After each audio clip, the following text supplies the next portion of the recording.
we see it again with Pain when he's getting his ass fucking slammed. He's like, fuck it, Ninetales take over. Then he ends up fucking releasing the Ninetales and almost fully emerges. And if it wasn't for Minato, we'd be seeing an entire Ninetales fighting Pain. That's probably what would have happened. Like Pain would have won in so many ways.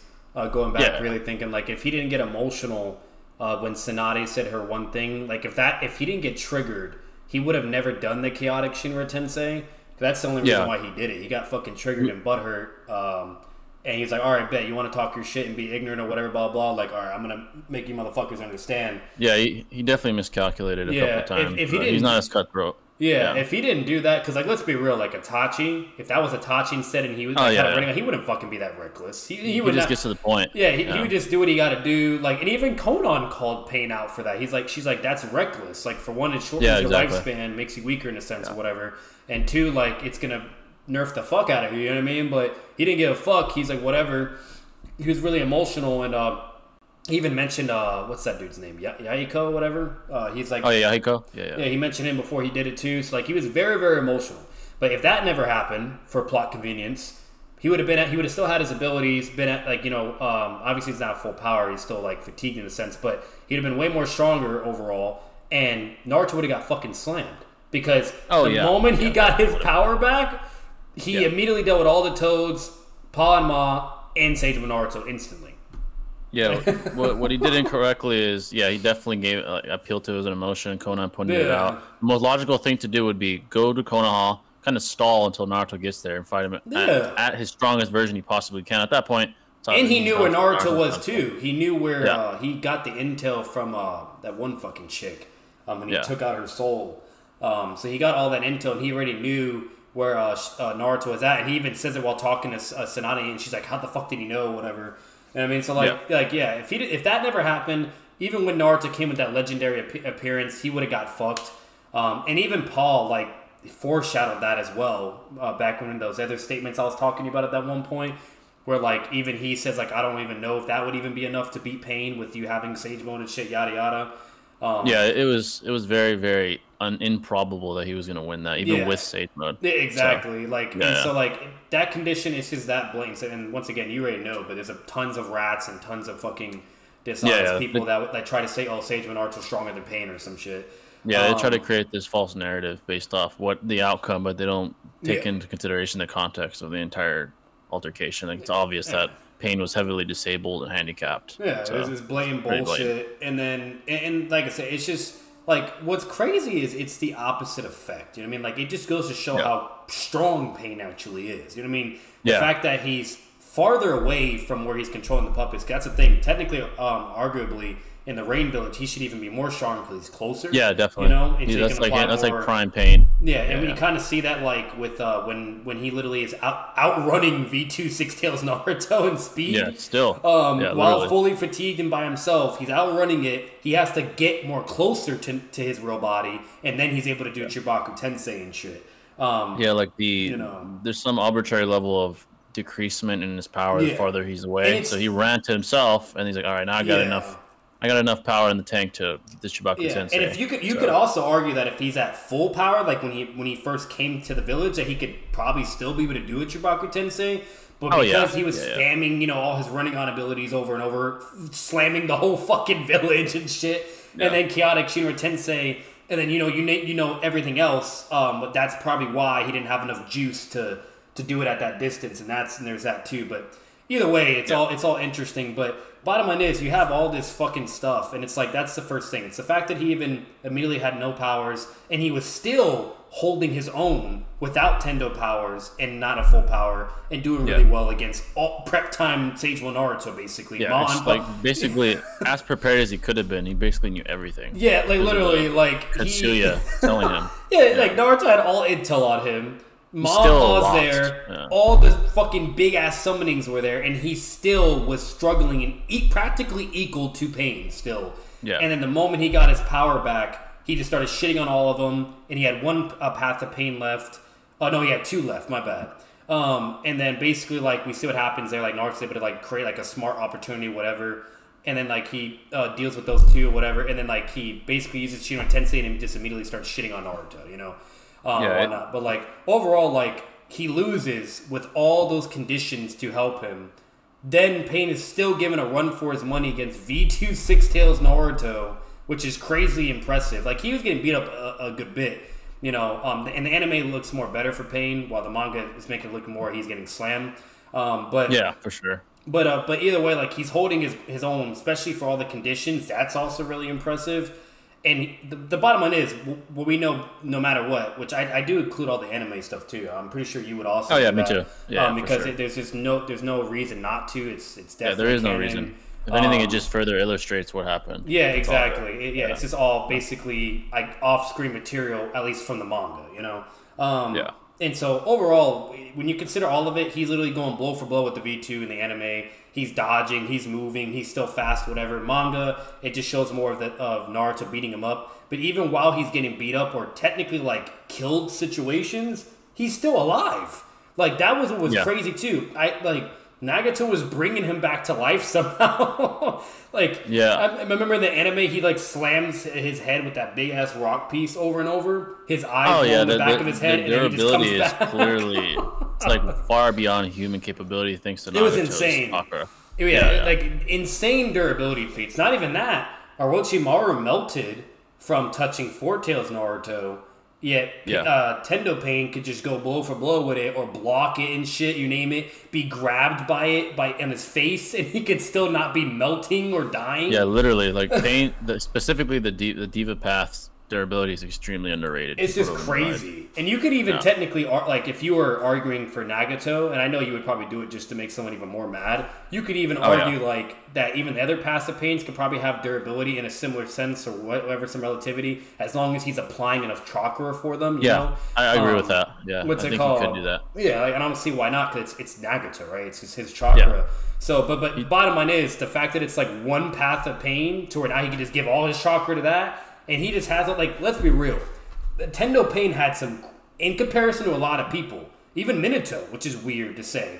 But it's dishonest, because I do think Minato could also have insane durability feats. It's just we just never got to see because he died early. Yeah, there's some limited empirical evidence. Yeah, so it makes Minato look bad. But overall, from what we do have, what I'm saying is Pain arguably has the best durability feats. But out of the Akatsuki, besides like Kisame, he probably does. But obviously, with intelligence, common sense, everybody has the same capacity and capability to just apply chakra control to increase your durability. Everybody can do it. You know what I mean? So meaning Itachi can be able to do it, Obito as well, and obviously if they scale wherever, then they should be fine. You know, and so like a lot of people forget that. You know what I mean? Because like that's where they start being dishonest. We're like, oh, Obito's durability is trash, or Itachi's trash, or all this because, you know, Itachi gets hit by a blade, or fucking Minato gets hit by a splinter, or fucking Obito is getting beat up by a rising on, or whatever, or some other shit or whatnot. But that's not even the case. Like, for one, there could be context, and then two, like, we literally see Pain apply durability to his body with chakra. Otherwise, he'd be fucked, right? So he's clearly able to do it. Kakashi was actually able to do it as well when he gets hit by the V2 Jinchurikis in the War Arc. He also applied chakra to his body. And the reason why we know he did is because Zabuza was able to cut him. But then you're telling me a V2 Jinchuriki, it has weaker AP than Zabuza's sword as an Edo? That don't make no fucking sense. You know what I mean? Yeah. So durability is definitely underrated for a lot of people. So like people can apply chakra to their body, and just like what they can do with anything else, with their jutsu, to their feet, to their arms, you know what I mean? Like they do it for their whole body, right? So it's not like it's crazy. Kakashi has the feats to do it. Pain has the feats to do it. And then I think there was someone else, I just can't remember. But and then obviously like Naruto, he's another example. But then again, he's using a cloak, chakra cloaks. But either way, overall, like it's just that simple. And then Sagemo, that's another example. You know what I mean? You even see durability shit with that. But like overall, like it's just. Pain is no joke. You know what I mean? A lot of people fucking just downplay the fuck out of him. Yeah, I think a good parallel when it comes to durability is kind of Dragon Ball, because we see Dragon Ball, like current Goku's Universal Plus, but we see instances where he is off guard, and because of that, his durability is kind of nagged. There's just like an implicit decreasement.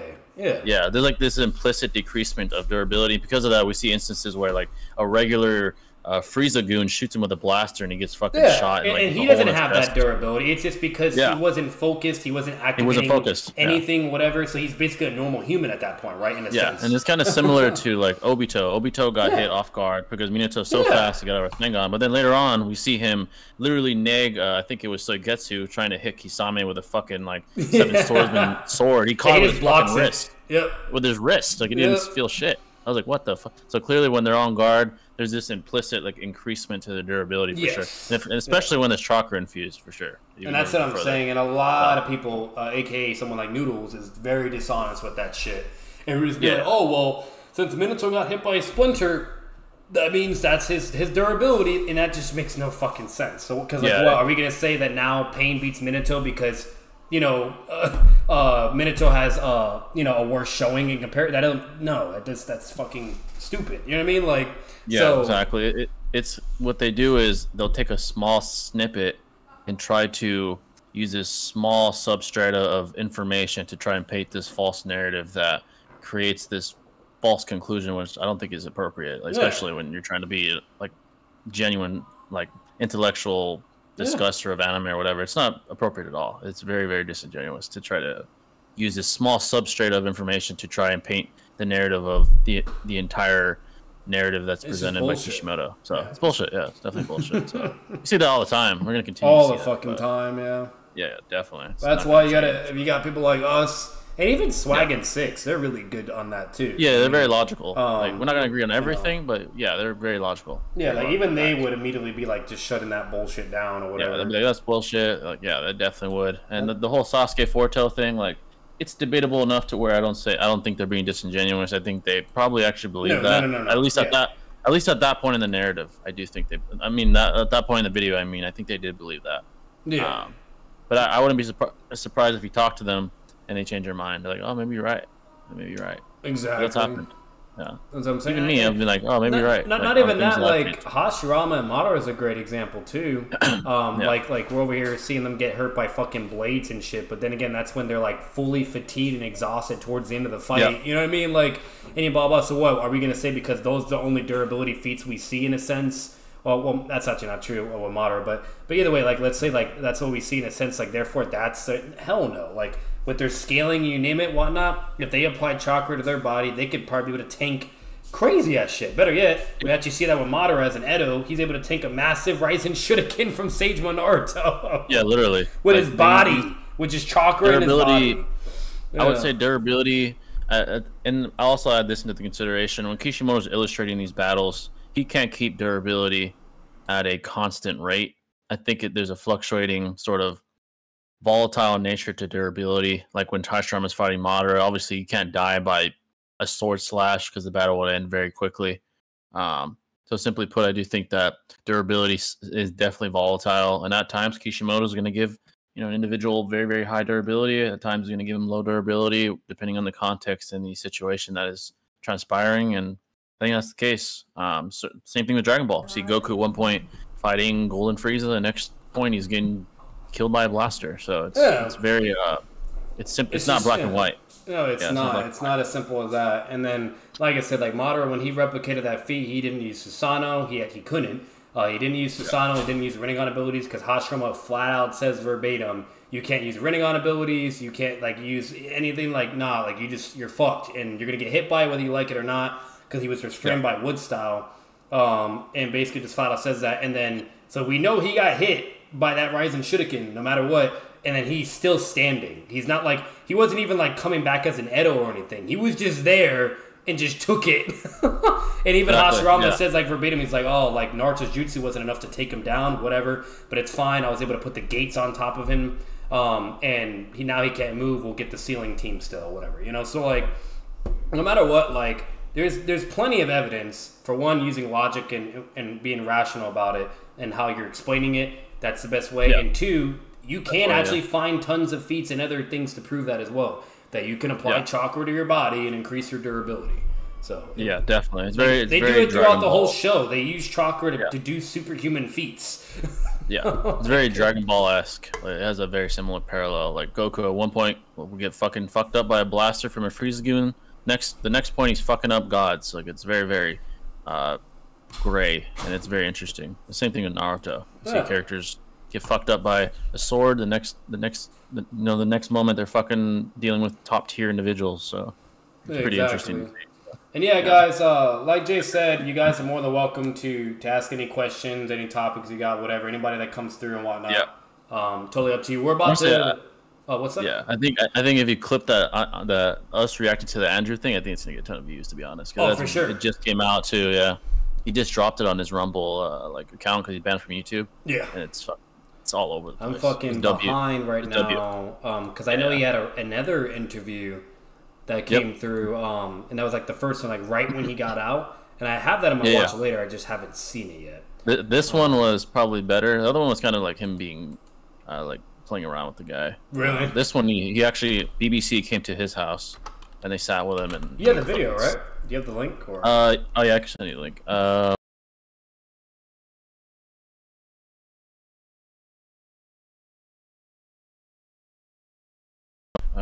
think someone posted it in my.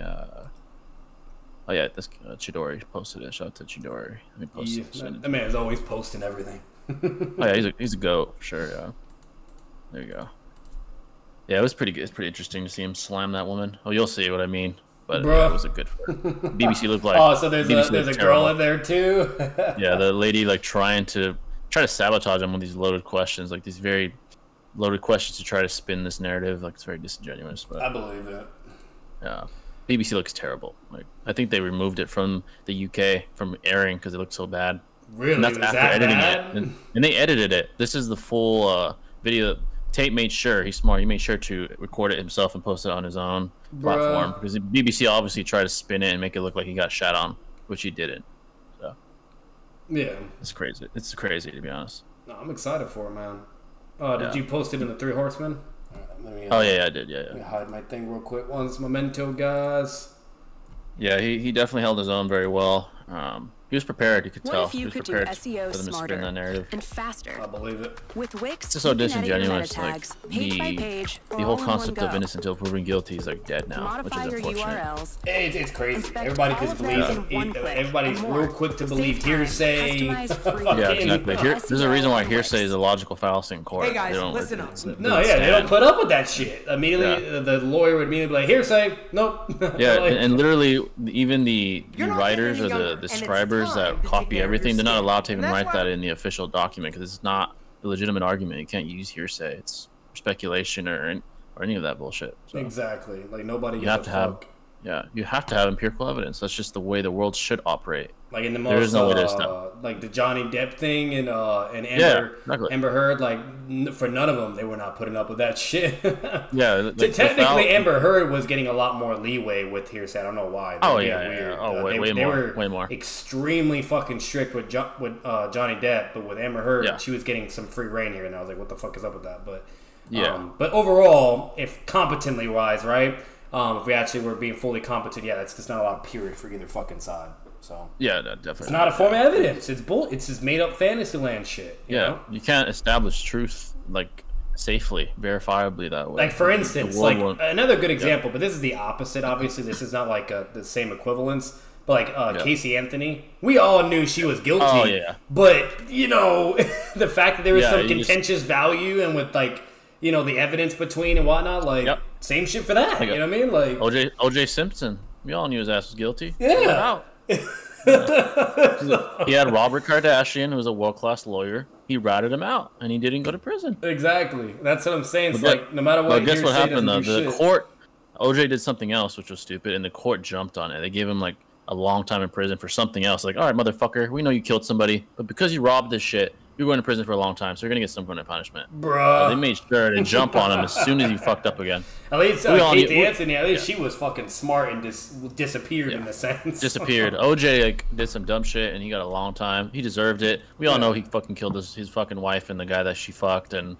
he doesn't even want to talk about it. He went on a couple podcasts I don't want to talk about it. I'm like, man, for someone so innocent, you sure seem very, very, very reserved about it. If you're so innocent, I would be telling the whole world I didn't kill anybody.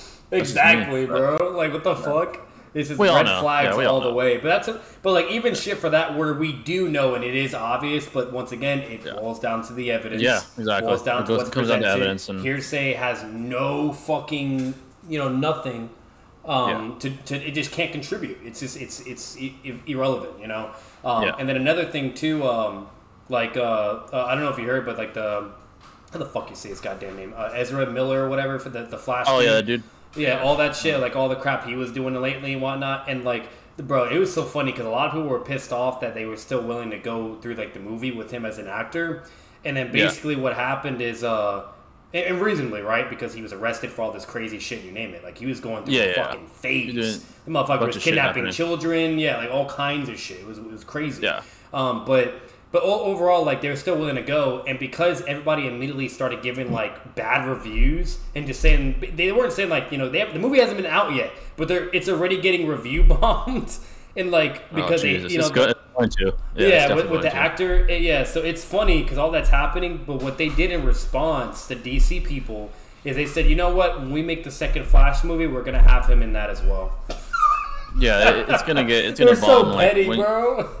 Yeah, when high profile companies go against moral virtue and they try to still go through with things. I don't want to get political, but we've seen like Bud Light. I'm not going to get specifics on that. Yeah. But like Bud Light, Disney recently. Consumers won't pay for that bullshit. They don't want to affiliate with that. Fuck you. I'm not going to fucking buy from your company. It's immediately getting I'm going to go somewhere else. Yeah. It's very political now. I'm not going to talk about it because we'll probably get fucking. Oh yeah, we'll get flamed. Yeah, but yeah, it's really bad. The discrepancy between truth and subjective emotional appeal is terrible. It's bad. And what's really sad for that though is because let's be real, DC's been struggling for a while. Long time. The closest they were to getting that light, you know what I mean, to where like they were about to really go somewhere was with the whole Batman trilogy. You know what I mean, the Dark Knight series. That was like really. That was like. All time great. People were fucking with that. Man of Steel was kind of there, but that did something. It wasn't, But it was really the Dark Knight trilogy. You know what I mean? That was what was like. Everybody was like, okay, DC, we see you. Let's see what happens. And then they started, and they were just fucking up. It was horrible. All kinds of ass shit, you name it. Like the whole Batman vs Superman, that shit was even ass. Oh, man. Even though that has like the highest, but like we go from like seeing the comics, which is goated, right, and then seeing the movie, which is basically a comic adaptation, and it's just goated, right? And then we get the live action, they just fucking blow it. Oh, badly. It was like very, Batman's very, like, oh, Martha, say mom. That was the dumbest like rationalization for him not to kill Superman ever. Like, how do you know that name? I'm like, bitch, how many Marthas are there in the world? Literally, you're Batman, bro. Are you not retarded? Like, you're shocked by that? Yeah, that's the problem. Like, he's supposed to be the most smartest man on the planet, dead ass, right? Most smartest man on the planet, the world's greatest fucking detective. Like, the intelligence feats that he has is just some insane shit that he can do. Like, literally. Like even when back then, because Seth DePetto, he showed some really like insane feats that Batman had with his detective skills, analysis, or intelligence. Where this motherfucker is like seeing something. And literally, I forgot how he said it, but somehow verbatim, Batman knew that it was a bullet that got shot through time, and this and this and that, and all this crazy, and he just knew just by looking at something. I'm like, what the fuck? So like, you have that Batman, right, who's supposed to be that smart, or even if you remove that, right, just his detective skills are ridiculous, okay? Yeah. And this motherfucker is lost the whole time, being completely deceived by Lex Luthor in a bitch sense, too. He was a bitch, basically. Yeah, exactly. And then even Lex Luthor's like, like making fun of basically both of them, how he like was able to do it. It was so fucking bad in so many levels. And then that Martha scene, that really just blew me.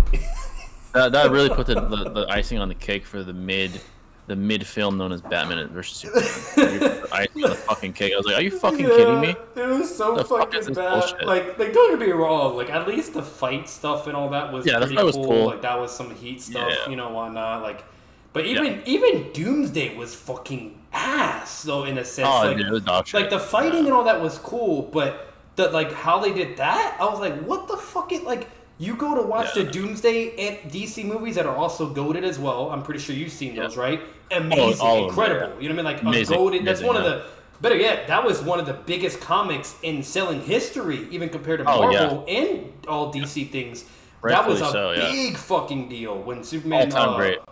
died or went into a coma. Doomsday was it was a fucking series. Like, but that should have just been a Superman movie. I don't know what the fuck. That should have been entirely separate. Yeah, I don't know what the fuck they were thinking of adding that in a Batman versus Superman fucking movie.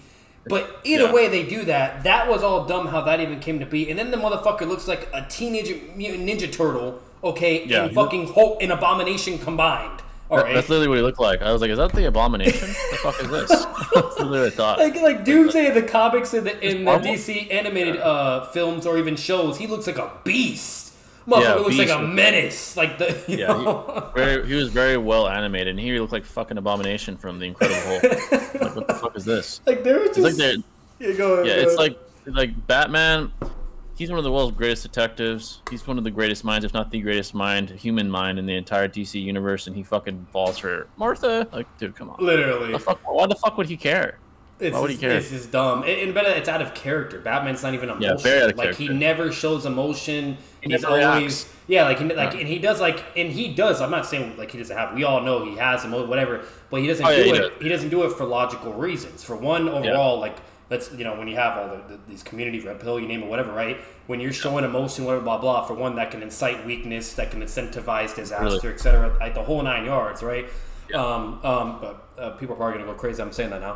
But anyways, but it's true. You know what I mean? Like it can negatively impact a lot of things when you are being like super emotional, whatever, blah blah. So that's one of the reasons why he does it. And two, once again, it's just out of character. There's many reasons why he does it. But in that movie, he was extremely fucking emotional, whatever. And the only time in the comics he ever shows emotion is when it is his parents. That is a blind spot. But how they did it was just.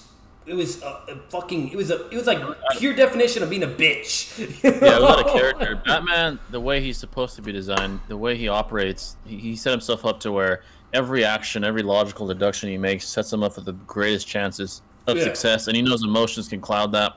Yeah. In the movie, they made him look really like irrational, sporadically. That's not how he's going to operate. Make him weaker too. At all, yeah. Like in the animated film, when he fought Superman, he had a plan. He's like, all right, if I start to get my ass beat, Green Arrow, you shoot this $1 million arrow that I created that literally sprays kryptonite gas and zaps his power. Wish we saw that in the Batman vs Superman. That fucking shit. Yeah, like he comes in extremely prepared, over-prepared at all times, and he's certainly not going to react to fucking Superman saying his fucking mom's name. His mom's been dead for fucking decades. What the fuck would he care? Yeah. I understand. No sense. Like, there's some secret controversy where Superman's your fucking brother or something. And then after that, Superman's fucking adoptive mom isn't even Martha either. Like that was what was weird too. They just threw that in there. You know, like there was just so much stupid shit. And it was really dumb. And then what made it even worse is then they made Doomsday like a fucking Kryptonian on top of it. And in the comics and also in the original DC animated films or shows, Doomsday's not a Kryptonian. He doesn't have that weakness. That's what the problem was. He didn't have no fucking weakness. So like you either just had to outscale him, or you had to like use some crazy ass like hacks or something that his body just can't endure. You know what I mean? And exactly what you're about to go into. Like his whole thing is evolution. You name it. So once he's taken out by that means, he can't be taken out at all by that. And so like that whole kryptonite weakness was also fucking bullshit. You know what I mean? They were just trying to like spin this narrative that wasn't appealing. They thought it would be. It was horrible. Like, you know, overall, it was absolute trash. I was absolutely disappointed. So, but basically the general consensus, and I apologize, we got a little sidetracked and branched off, but it was worth talking about. Like that shit is just fucking that horrible and it's hilarious. Yeah, it was. But the whole point of me bringing all this up is DC's been struggling for a while. You know what I mean? Oh, yeah. For a while. They have not been able to have that same light that Marvel has had in the MCU to where everybody was like out of their seats, you know, or just so ready for the next thing or whatever, you name it. Marvel's now kind of struggling and everybody's a little worried. I will admit that. They are. They definitely are. Yeah, it's a little sus right now and I'm actually worried myself. But overall, Marvel's still doing even way better as of now in comparison, even at its worst stage or phase. And the only thing that has been like really goated and back to the OG Marvel vibes was the Spider-Man movie and all that. That's been really good. Really good movie. That's really having Marvel hang on right now. Either way, like back to DC, they've been struggling so bad, but now they have this Flash bullshit They don't fucking need that. You know what I mean? Like, that's the last thing they need business-wise or professionally-wise. Like, it's gonna fuck things so hard. And then it also puts content creators or DC fans or us in a really bad spot. Because since we love DC so much or whatever, we're obviously still gonna go watch the fucking movie. But then at the same time, we know damn well that the dream of DC being able to prosper, you know, or something, it's just never gonna fucking happen when it comes to the cinematic. It's just... It's getting really fucking bad, and they're setting themselves up for failure so much, and I don't know why. You know what I mean? Like, they should immediately replace him as an actor after the first movie. I agree. After the first, like, I get it. Like, you already started filming, so yeah, fuck it, right? Like, it is what it is. Just whatever, do it. Like, it is what it is. It's not the end of the world, even though to other people it is. But you should at least be willing to change the fucking... But again, get the Flash guy from the show. I heard he was really that'd good. Be great. You know what I mean? That'd be great. I thought he was really good. I don't know how you felt about it. Oh, but, I really liked the show. Yeah, I loved the show. It was incredible. Yeah. My favorite season was the Savitar season. It was a really good season. Yeah, but, you know, and overall it was good. There were certain things that were a little weird, don't get me wrong. Like with how fast he is, and yet sometimes, and then somehow these, like, street fodder-ass criminals can be able to outrun him and get away. But, I didn't see that bullshit. That's ridiculous. Yeah, regardless of that bullshit, you know, overall, it was a goated fucking Flash show. Yeah, and they could really easily get that man and put him, and they would be able to make moves, and everybody would love that. But instead of making those good decisions, right, they're not, and they're just digging a fucking hole basically, and it's just, and that's the sad reality of it right now, bro. Yeah, it's the way to appeal to the masses is you got to make it as appealing as possible. If you have a fucking guy that's arrested and like he's doing weird shit with kids. Like, why would you even I don't understand that. And then the MCU, their problem is that they're politicizing everything. He was kidnapping kids, robbing people. Apparently there's been sexual assault allegations with him with kids. Yeah, there's all this I just don't understand that. Like, I don't understand him being why arrested multiple times, drug issues, kidnapping a kid and disappearing somewhere. I think it was either Hawaii. I forgot where it was. But it was somewhere where he was at, to where they had to do a whole manhunt for him and everything. They found the kid and him. They arrested him. Then the motherfucker was getting into fights in bars as well right after he got out on bail. Like, there's all this shit, bro. Like, it's all documented. Yeah, he's a mess right now. But overall, like, you know, that's the problem. You know what I mean? But, like, it's just hilarious, and it's really worrisome when it comes to DC and everything. I'm really hoping they figure something fucking out. And then Marvel, they're having a similar thing right now, but at least Marvel, we don't know if it's definitively true. It's either a rumor or it might be true. But the guy that plays King the Conqueror, he has been arrested twice. Oh, yeah. Yeah, he's having some crazy issues to where the first incident was like domestic violence or whatever. Yeah, I heard. But I heard some contentious value with it where it can more than likely be bullshit or not. And let's be real, in real life, where things can seem like the other way when it's not, and it's not even the case at all. Domestic violence is a really interesting situation, but overall, he got arrested. Right? They have evidence, whatever. Apparently, he did some crazy shit. And then another thing happened recently where he was caught beating either his wife or some other woman, and it was a witness or something.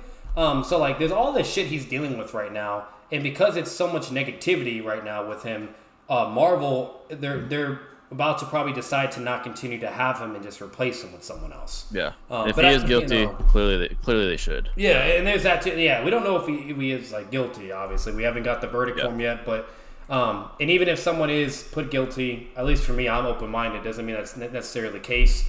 You know what I mean? Like that's just reality of stuff. And no matter what, we're just never gonna really know when it comes to things. Yeah, there's no way to establish unless it's like blatantly definitive. You know what I mean? Like obvious. Like they're on camera and like clearly shooting. Yeah, like a video. Yeah, if there's like videos of him beating his wife's ass, then obviously. Exactly. But obviously, when it comes to all that, it's just gonna boil down to who has the better lawyers, what happens, whatever, and whether and so just putting that out there anyways. And like I said, it's the whole Itachi quote. You just don't know. But overall, like at least Marvel's willing to fucking just in case, or just to not even deal with any negative impact. They're thinking of getting replacing him, Yeah, their problem is politics again, but they're starting to politicize a lot of their content. That's why Thor was ass. That's why I believe. It was bad. The Doctor Strange was fucking ass. It's because honestly the She-Hulk TV show was ass. It's too political. Yeah. I don't want to see fucking political ideologues like embedded in fucking She-Hulk. You don't want to see She-Hulk twerking, bro? What you mean? I'm a bad bitch. I'm like, you're a descendant of the Hulk. I don't give a shit if you're a bad bitch. I want to see you fight villains. I want to see you break shit. I don't give a fuck if you're a boss bitch. Fuck would I care? It was a mess. Like that's something, and that's why I already said like Marvel's really worrying me because me too. The way it's going, the feels of it, it's not the same. It's not at all. The OG vibes are gone. It's kind of like going from Naruto to Boruto right now. But at least Boruto's starting to get a positive light now. While Marvel, they're like back and forth or then looking bad, and it's like I don't know, man. I'm really worried. And like they're doing a Daredevil show now and a Punisher show. And don't get me wrong, the Netflix ones are fucking goated. That's how that shit's supposed to be. That's how it's supposed to be. But I'm worried because now since Disney's doing it, I swear to God, if I see Punisher not killing people, sparing people, or not or some like crazy fucking bullshit, I'm gonna be like, yo, Marvel, it gotta stop, man. They're gonna make fucking Punisher woke. They're gonna make Daredevil woke. I swear to God. Show. I swear to God, if they do that, because like he's gonna go from the Punisher to a fucking activist, and he's gonna ruin. I mean, like, because you can't do that. Like, it's one thing if they want to like make it less, like or censor it in a sense. You know what I mean? I can see that where like instead of showing so much blood or Punisher like cutting someone's arm off, or shoot him in the head or whatever, guts going everywhere, whatever. Like, sure, maybe they don't have to show all that, but they can at least still clearly show that he is still killing and keep the core fundamentals of who Punisher is, right? Because if you change all that and just make him a goody two-shoes bitch boy now, that's going to be like... gonna ruin it. Like, Punisher is not Batman. So if they try to make him a Batman, there's going to be a problem. Yeah, no. He's supposed to be the guy that has his own moral compass to where he justifies... The anti-hero. Murdering... Yeah, he's an anti-hero. He justifies murdering those he considers he's like Wolverine, morally. Too. Yeah, he's a very similar to Wolverine. Anyone he deems morally reprehensible, he'll murder you. That's his moral code. Simple. Yeah. And the reason why is because he thinks he's completely opposite of Batman.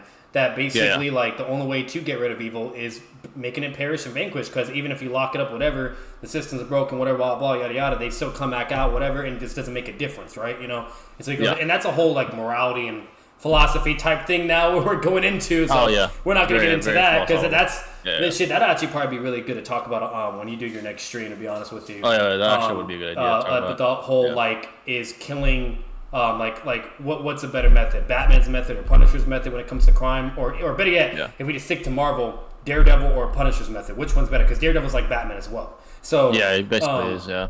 I mean, it's like that's a very interesting moral thing, and I feel like you can advocate for both sides technically, and there's a lot of gray area, and it just depends, and it's right and wrong for both, right? I don't know, but overall, like, it's interesting. So I'm getting worried in a nutshell. Is what I'm trying to say, because with all what we've been seeing, right, these fucking ass movies, shows, I don't know, bro. Like, because they're embedding politics into it. That's the problem. I don't like politics should be separate from sports, in my opinion. Nobody and it cares. Should be separate from like these stories that we revere, from anime to comic books. Like, everyone's movies. So sensitive nowadays, and it's like they're trying to appeal to emotions and sensitivity and all this. And it's like nobody the comics didn't give a fuck about that. They said fuck that. You know what I mean? They eventually brought some like philosophy, some philosophy or like certain political, like like Civil War. That was actually interesting though. That was really good. Yeah. Because the whole thing with that was like, should we always have free will? You know what I mean? And be able to do what's right, because sometimes sometimes there's just moments where you can't follow the rules, and that actually does the better, right? That was Captain America's whole thing. While the opposite was Iron Man taking side with, no, we should just listen to the government and follow the rules no matter what. That's it, and just not have any free will. You know what I mean? Basically. Yeah. And that was a really interesting dilemma. That was actually really good, because that's also really complex. And it just kind of boils down to like when it came to Iron Man and Captain America, they were technically both right, but it just depends. And it was just really good. Like Civil War was a goated storyline and a very good philosophy or morality, contentious ideology, right? Like moment. That's all it was. And it's definitely Civil War was the ideological differences between so like that political stuff and that type of stuff, that is good. No, that's good. Fine. That's good. But this bullshit we're seeing now. It's like, because the way it works is these ideological clashes can be illustrated very appealingly to even a comic book like nerd. Like we see why are they fighting? Oh, they're fighting because they're disagreeing on something. But when we see fucking She-Hulk shaking her ass with Megan Thee Stallion, like, how is that relevant? I don't understand that. doesn't make any sense to me. I don't want to see political bullshit, bro. Yeah. I don't understand that. Or making like changing orientation of a character for what? Like, what's the point of that? It's not the point of the character. His point is to save the world, not fucking. I don't know, man. It's just fucking very bizarre. It's just crazy. That's what I'm saying. That's what I'm really. So there's basically two ways that's gonna go. It's either it's gonna flop really hard and everyone's gonna start getting really pissed off and be like, bro, stop this sensitive Sally, political appealing bullshit, and give us what we need and what Netflix was doing a really good job with, or you got the comics. You got even the animated. Whenever it's even animated, anything animated, it's always really good too. And go to because it's always an adaptation of the comics, even if it can be slight differences as well. So like as long as they're doing that, we're good. But if they don't, and there is a possibility that we're gonna get some bootleg bullshit with the Daredevil and Punisher shit, at that point I think it's just over. And I think the only thing for Marvel that will just continue to be great will be the Spider-Man shit. That's just Spider-Man. Venom too. Venom's been good too. Yeah, they're gonna ostracize their consumers by politicizing one way or the other, whether it's like extreme conservative values all day long or extreme liberal values. They're gonna ostracize a large proportion of the consumers. They're gonna lose business. The MCU is not gonna be as hyped. It's a recipe for disaster. They shouldn't even think that way. They should be thinking, how do we appeal to the most people we can? Exactly. Just keep it simple. That's how you get money. That's how business want to make money? Fucking blooms, bro. There's a reason why Endgame was one of the highest grossing movie of all time. Literally. Extremely appealing. And then not only that, like, and that's what I'm saying. Like Captain America and Iron Man. Let's be real. They were the main reason they were making that shit for Marvel. But overall, it was just great. Even with Thor beat into it, Hulk, you name it. Even though Hulk was like he was great at first, but then but that was a fucking disaster and just horrible. It just got worse and worse for Hulk. Unfortunately, we're not even gonna get into that. But overall, like with all of that, it was great. But then again, since we're in reality and realism is a thing, unfortunately, it's not like comics or cartoon where it can be infinite forever and on. And so Iron Man and Captain America could always be around. Unfortunately, since we're in reality in the real world, instead of replacing them with a different actor, whatever, their contracts had ended and they didn't want to do it anymore. Because let's be real, it is very time consuming. And it's a job. Yeah, done it a long time. It's a fun job for them, but it's a lot, and they have their own personal life and everything. So unfortunately, we had to lose them at a certain point. And the way they went about it is basically now they're just basically gone, right? Unless they decide to somehow bring them back with all this multiverse shit they're doing now in space. Yeah. So there's a possibility we could still see them again, but it would be another actor playing them or whatever. And that also won't be the same, let's be real. Nobody's going to do it as good as Robert Downey Jr. It's like Heath Ledger all over again. I mean, it's impossible. It's impossible. Yeah, so but at least it'll still be better than nothing because that's another thing that's been really fucked with all these movies and shows that they're doing. They're doing really good storylines or good comics that had Iron Man or Captain America as the main players or part of the story. And that's what's also making this shit a big mess and a problem as well. It's just really weird. And then this whole development phase they're in where they're trying to get the Fantastic Four in now, the X-Men also in. Now Deadpool's also coming along with Hugh Jackman and everything. Yeah. Oh, yeah. He's coming back and whatnot. So all that is great, but it was a little late, we don't got Iron Man, we don't got Captain America, so I'm hoping. I have some hope for Marvel because I feel like when that starts happening, we might get back to that OG light somehow, whatever, But it's just weird, dude. Marvel's in a weird spot. That's all I'll say. Yeah, there's this new phase. I mean, they have the literal numbers for each phase, like Phase 4, Phase 5. But the way they're trying to mitigate this change isn't the right way. Politics is only a recipe for tribalism. There's going to be a section of the population that's not going to fuck with MCU. To continue to go down that route. No. Create a great story that no matter what political affiliation you are with, you appeal to it. Like Civil War, very good storyline. It makes perfect sense to either side of the political spectrum. Yeah. And it was a great movie. It's basically do we rule and that was another component that was really interesting to where it was where Iron Man was everybody should not have secret identities and they all have to release their identity, can't wear a mask or whatever. And Captain America's like, no, fuck that. Everybody should be able to choose to whether they want to release their identity or not, or have a secret identity. Spider-Man as an example, because if his identity is released, all his villains will go after his loved ones, and it just makes everything a million times worse. Kind of similar aspect with Batman as well. Having a secret identity is really fucking important. But then again, the whole morality of all that and the philosophy in everything, that was also another interesting component. And that was the second main thing with Civil War. So like that shit is fucking goated, bro. You know? Yeah, that was the thematic aspects were like beautifully done. Yeah. Everything was appealing. We're just not getting that.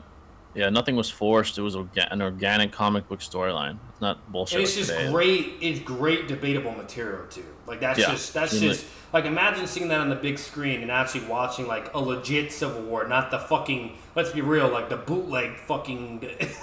Fighting at an airport shit and all that, whatever. Like, don't get me wrong, the story was obviously great because it had similar aspect, whatever. All that was goated, so it was good overall. Yeah.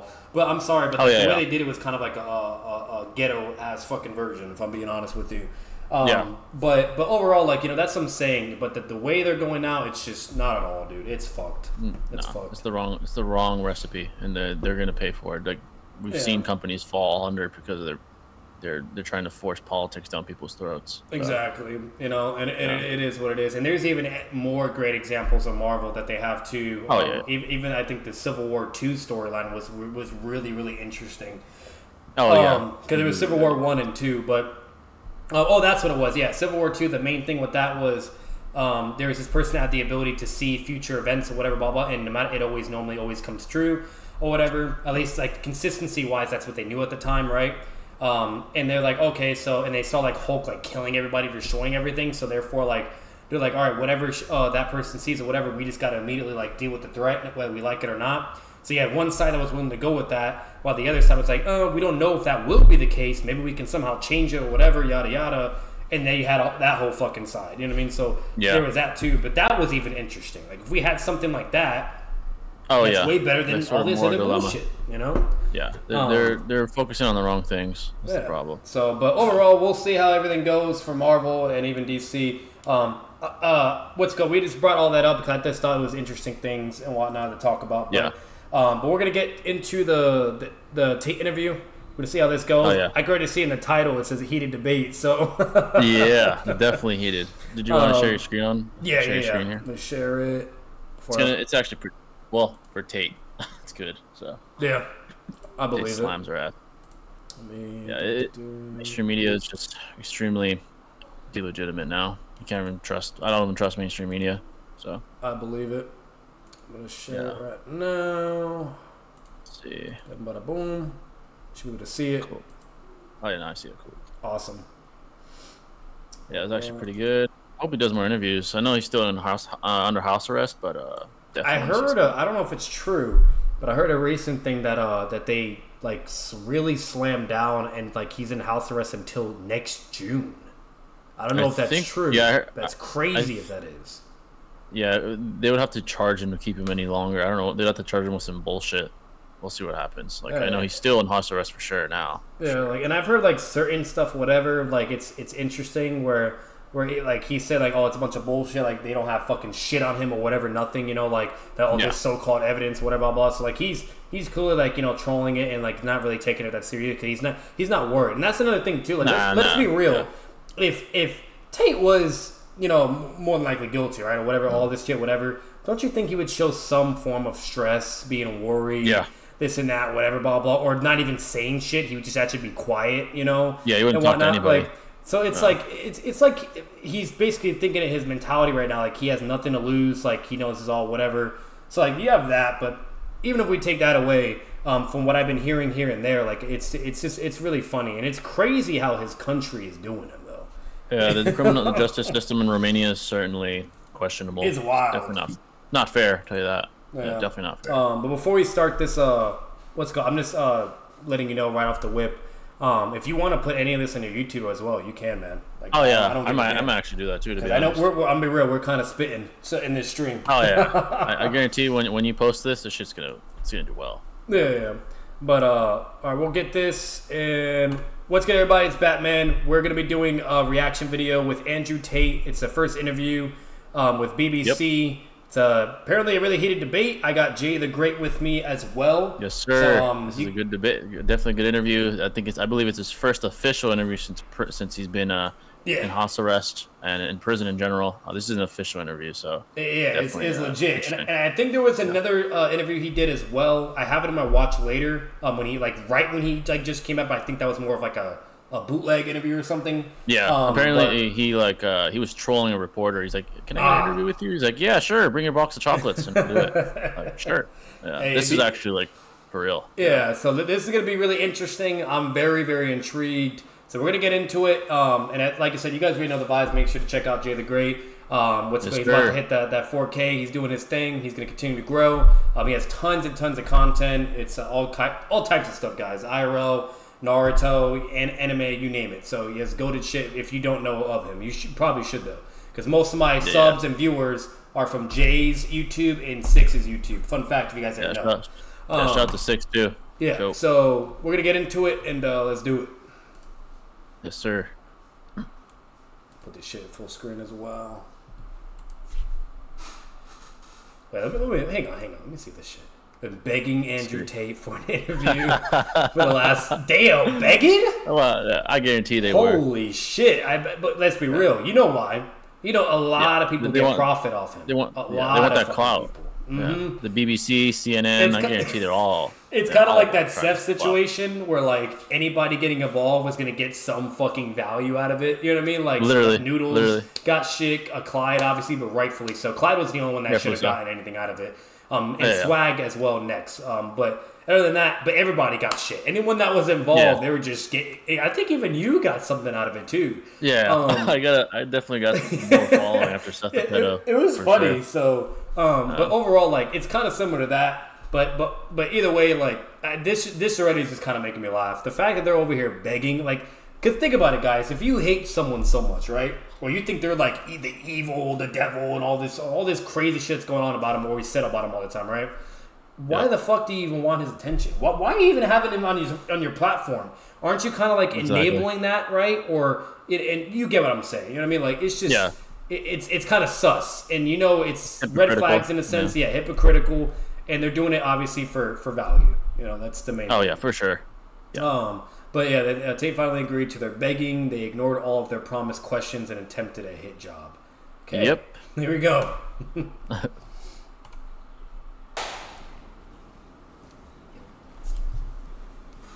Tate. You agreed to do an interview with the BBC today. Yep. The material is going to be published on television, on radio, online. Perfect. We are doing an interview with you because you're facing some very serious allegations. Correct. Rape, human trafficking. Yep. And also because rape? What? Yeah, I guess that was one of the apparent allegations. Good luck proving that. Bro, I knew it was human trafficking, but okay. Yeah. What that's based on. There's a great deal of concern about the things you say and the impact that they have on young people, on women. I don't think the concern's about the things I say. I think the concern is for the level of influence I have and the reach I have. I would argue that a lot of the things that are already out there inside of the legacy media and the matrix as a whole are far more damaging than the things I say. It's the concern about the influence you have being a harmful influence, but let's start with the allegations. Not necessarily a harmful influence. The fact that I'm massively influential over the youth, and I understand that. But it's my influence as a whole which people are afraid of, not necessarily the things I say. Let's start with the allegations. Have you raped anybody? Absolutely not. Have you trafficked anybody? Absolutely not. Exploited any women for Absolutely. money? What the fuck? Yo, is she dead ass asking these questions right now? Like if she really thinks this man's, he's gonna be like, oh, you got me. Yep, It's such an obvious ploy of a hit job. It's like blatant. The first thing you ask him, did you do these things? Why would he not? Why would he not be in prison if he did them? That's already a red flag. Like, come on, bro. Like, or if he was already admitting or didn't give a damn, he would be in jail right now. You know, like clearly she's grasping for straws. I'm sorry, but that's already immediately a red flag. What kind of fucking interviewer asks some dumb ass questions? Like, and he obviously has a reason. Like, you can even see his face. He's like, why the fuck is this bitch asking me this? So disingenuous. Like, BBC, this is who you brought on? This person? A little off topic. Ken asked something. Would you want to see Peacemaker get into the DCU? I'll be honest. I'm not trying to be mean. I wasn't really a fan of him. Of Peacemaker, he's not really that mainstream. I don't think he'd do that well. Like, and I know he had a show, but since I didn't like him enough, I didn't even watch his fucking show. You know, like, I just wasn't a fan of him when I watched the Suicide Squad movie. That's where that's where I saw him from. So, but that's just me. I don't know. Yeah, and then let's also be honest. It's John Cena, bro. Yeah, I mean, that was more of like entertainment value for a temporary period. He's not like mainstream like Batman or Superman. No. No. But you have admitted using emotional manipulation to get women to work in the webcam industry for you. No. Firstly, let's begin. Let's start at the beginning. I'm facing charges. The first one you mentioned, the rape one's already started. You saw that though, how she was trying to misconstrue, and she's like, "Oh, but but you have been shown to, you know, like do this MO as come on, bro." The way she's formulating these questions, it's to get a gotcha moment. They're loaded questions. They're not asked in a non-biased way. It's a very, very, I would say, deceptive way to ask. And that's also fucked up too, because like Pierce, right? He's actually for the most part, he's very, very unbiased. Like. For the most part, he's competent. I know he's had his moments where he can be like really emotional or then be a doofus, but for the most part, he's really good. And I think like out of anyone I've seen so far, I could be wrong on this, he is probably the most unbiased person that I've ever seen. He always tries to give someone the chance to explain, defend themselves, yada yada yada, blah blah. Yeah, Piers is one of the best reporters. One of the most unbiased reporters out there. With the Andrew Tate though, that was really bad. Like he was just being. The first interview, biased. He was extremely. You could tell he had like resentment, personal resentment. Yeah, it was really bad.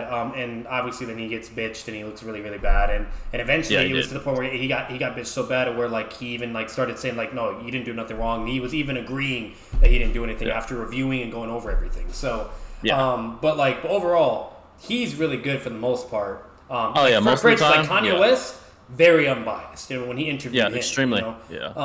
So like that's another problem. If you're already being biased or already trying to be like a dick to someone during an interview, like I'm personally, if that was me, I wouldn't even do the interview right there and then. I'll be honest, like because they clearly have nothing but negative intentions for you. You know? Yeah, it all it does is it decreases your credibility, not only to the person you're interviewing, but to the masses, the people that are watching. And they're the only ones benefiting from it, basically, too. You know, even like, if Tate like shows himself in a positive light or is able to slam this chick or whatever you name it, he probably does. You know, even if that does happen, it's still like just not productive for you. It's still risky in a sense. You know what I mean? Yeah. And another example is like Robert Downey Jr. We all know he used to have like a whole drug history and you name it, whatever. And he got over that and like fucking it was a go to W moment, right? He got through all his shit. Now he's like doing everything he's got to do, and he's you know a perfect example that even when you are fucking up and you make mistakes, you can still be something, right? And then you don't have to be that person anymore, or nobody can hold you as that person anymore, right? Where there was some interviewers where they were goated, unbiased interviews, whatever, right? And or always trying to promote more of positive, you know, right? Then there were some interviewers that doing what she's doing, you know, or like other people where they're trying to be slick and it's clearly biased or trying to be negative, where the questions he started asking me, you probably have seen it too, Jay. He started immediately asking me, he's like, oh, like, so do you still do drugs? And, you know, this and this and that and whatever. And then he was just saying some like really fucked up like interviewing questions. And Robert Downey Jr. was so confused. You could tell like his eyes are getting watery and he's starting to like get really frustrated and emotional in a sense because it's clearly a trigger for him, right? And he's like, what the fuck? And he's like, wait, I'm confused. Like, why are you asking? Whatever, blah, blah. And then eventually he's like, it got to the point where he's like, nah, fuck this. Like, he didn't even entertain it. He just got up. He's like, we're done. He roasts him as well, makes fun of him, and just walks right out. And the guy just looks like a fucking blatant asshole piece of shit, you know?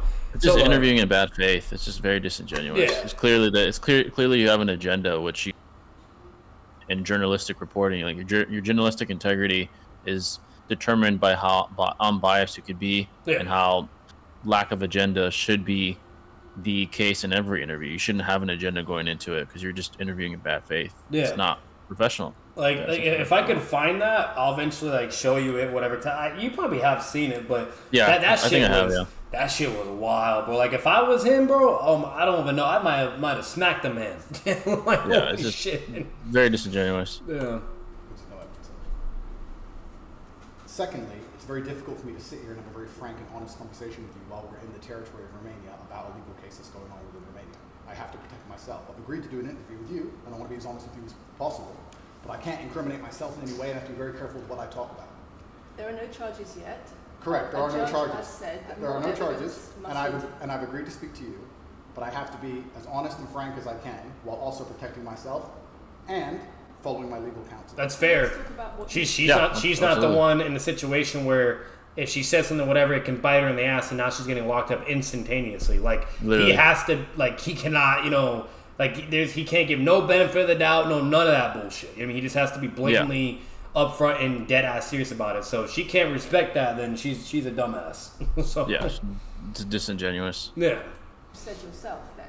You have said on the website, for your original website for the Hustlers University, that you emotionally manipulated women to fall in love with you so that you could get them working in the sex industry for your financial gain. As I said, I have to be very careful with what I say, but let's put it this way. No women are coming out against me and accusing me of doing it. Yes, they are. No, they're not. Yes, they are. No, they're not. Who? There's testimony from the current investigation. The current investigation, which I cannot discuss, which I know intimately and you don't, I can tell you right now that the women who are in this case file, there are 2 American women who have been caught already admitting they're lying, and then nobody else is accusing me of anything. Oh, yep. Because they showed that just recently where those women were saying like they were held captive and all this other crazy shit, whatever. Yet they're shown on camera to where they have like bags in their hands, they're laughing, they're looking like they're about to go out somewhere, and the gate opens to where his house was, and they literally walk right out. And they blatantly show what they're doing, and you name it. And there's literal WhatsApp messages where they're talking about them portraying this false narrative. They're literally talking like, "Oh, I should win an Oscar with my acting because I'm telling a really good lie." Like they're admitting that they're lying through WhatsApp messages. I didn't know about that. Blatant. It's blatantly proving that they're fucking liars. That's wild. Fuck those bitches, and like, there's been no other women that have come forward because it's bullshit. Yeah, so like, there you go, guys. I'm sorry. It's very common in cases like this that the alleged victim... That's what he was referring to, by the way. At least I'm assuming that's what he was referring to. That's what we're talking about. Those are the 2 hoes that were talking to each other on WhatsApp. Like, yeah, let's make it seem believable. I cried really well, didn't I? Like, it's bullshitting. They admitted it to each other. And I'm gonna say this right now. I'm not trying to be that guy, but this is, and it's mainly women statistically wise and percentage wise, but women, and it's not all. I'm not saying that either. But there's a lot of women that do this nowadays, whether if it's for criminal related things or divorces, etc., etc. Well, they'll do this type of shit, you know what I mean? And a lot of people get fucked over. And even if it's proven otherwise, you know what I mean, or whatever the case may be, it still will fuck up someone's life and have all these domino effects and negative repercussions because that's how serious it is. You know what I mean? You could get either canceled for these type of things, etc., etc., etc. And there's all kinds of examples. Johnny Depp is a perfect example. You know what I mean? And I can go on and on and on. I'm not going to do that here, but what's it called? But I'm just kind of putting that out there. That is a general trend for certain factions of when it comes to the sex of women.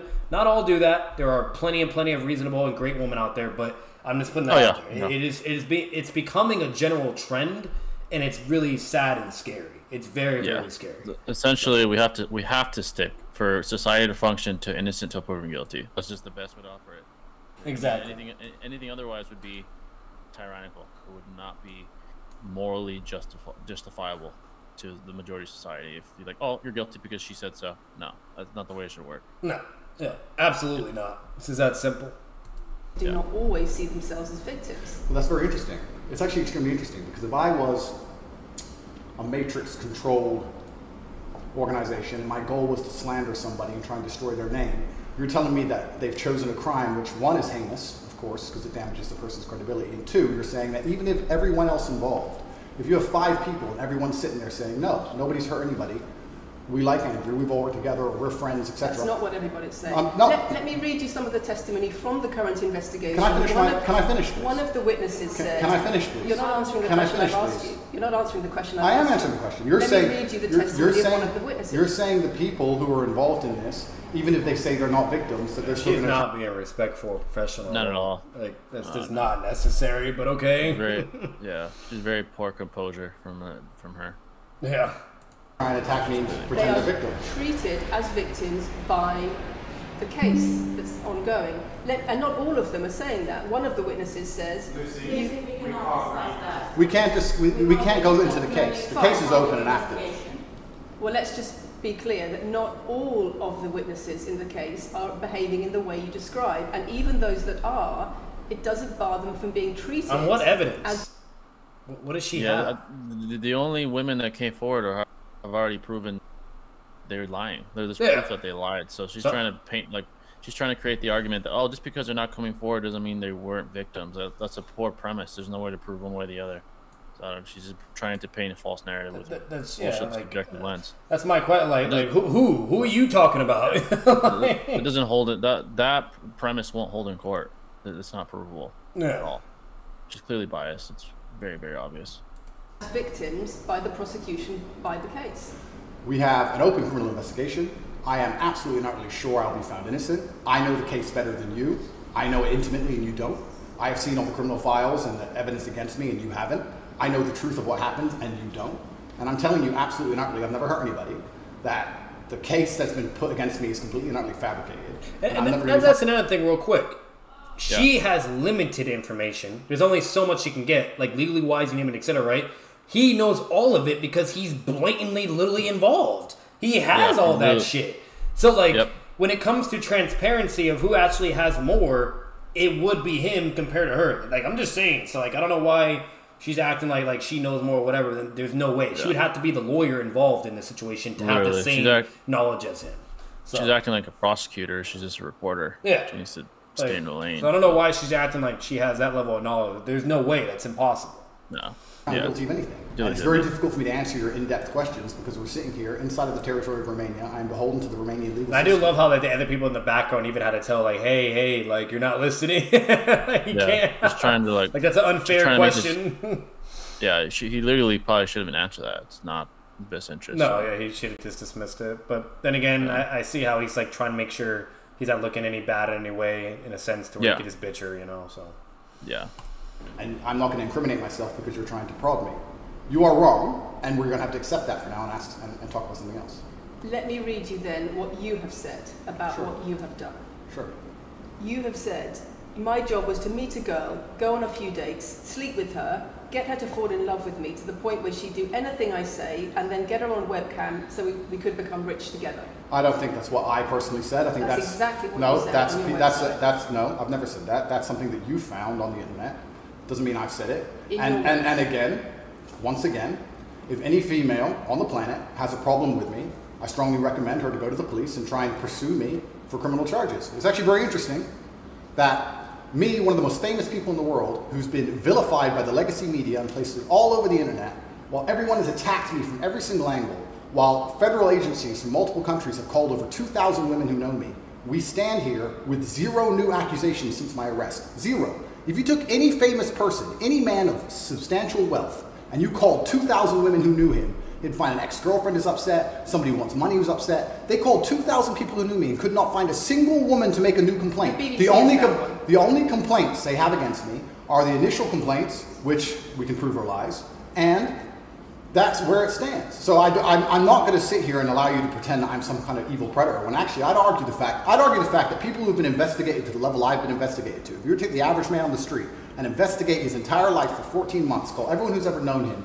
and vilify him in the media, and encourage people to come forward for money, and you try to contact every ex-girlfriend that's ever had. Would come forward and accuse those people of rape and accuse those people. I think that you would have a lot more. I think you would have a lot more flack than I've got. I'm actually such a nice person that I've never had anyone come. The BBC has spoken to somebody since your arrest who says exactly those things. That with you, it's all manipulation. There's an ulterior. Is this Sophie? Everything. Is this Sophie?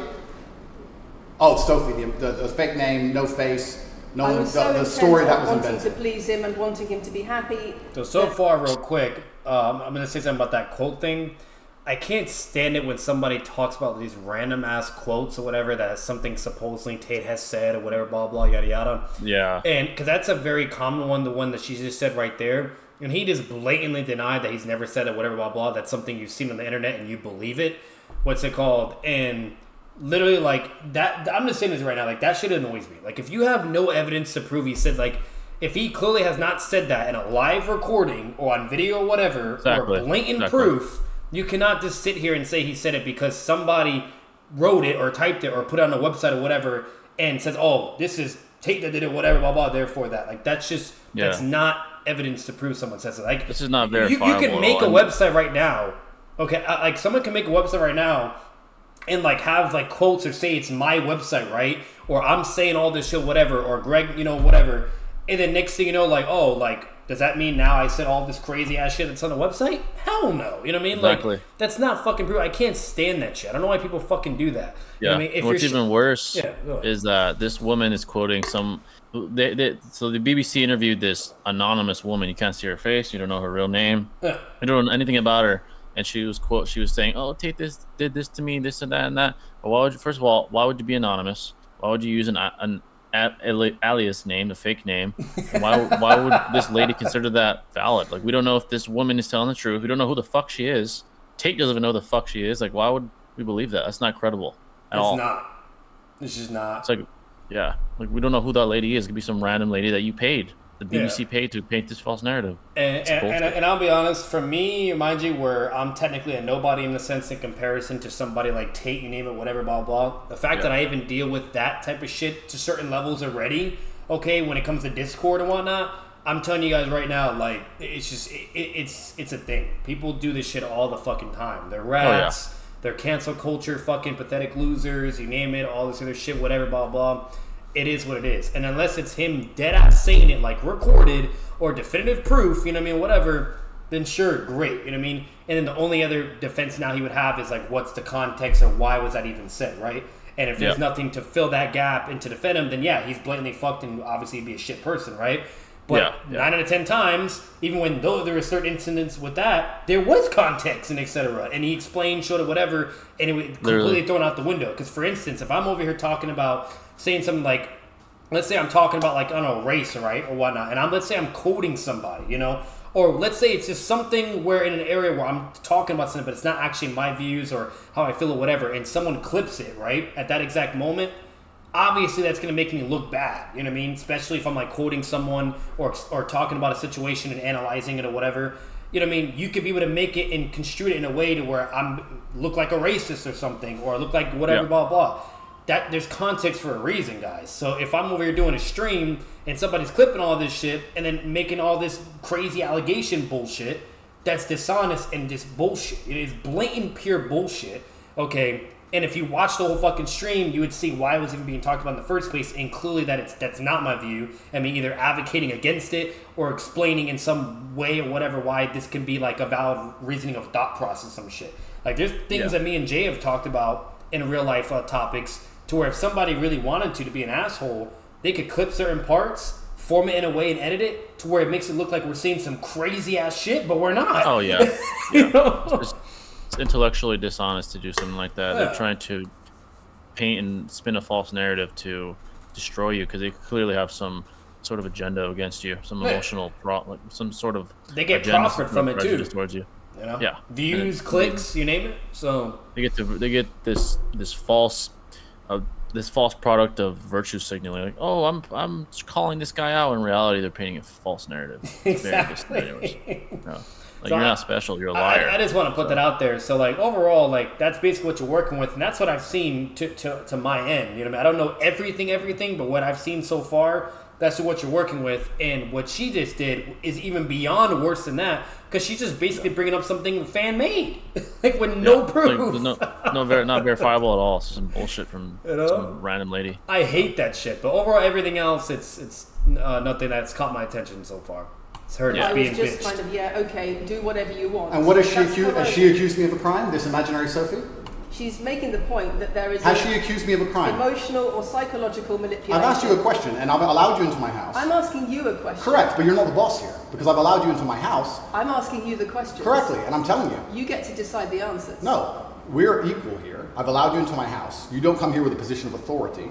I'm doing you the favor as Legacy Media, giving you relevance by speaking to you. And I'm telling you now, this Sophie, which the BBC has invented, which there's no face of, nobody knows who she is. The BBC did not invent. Of course not. And because you never invent anything. And she's not filed criminal charges against me. What are we talking about here?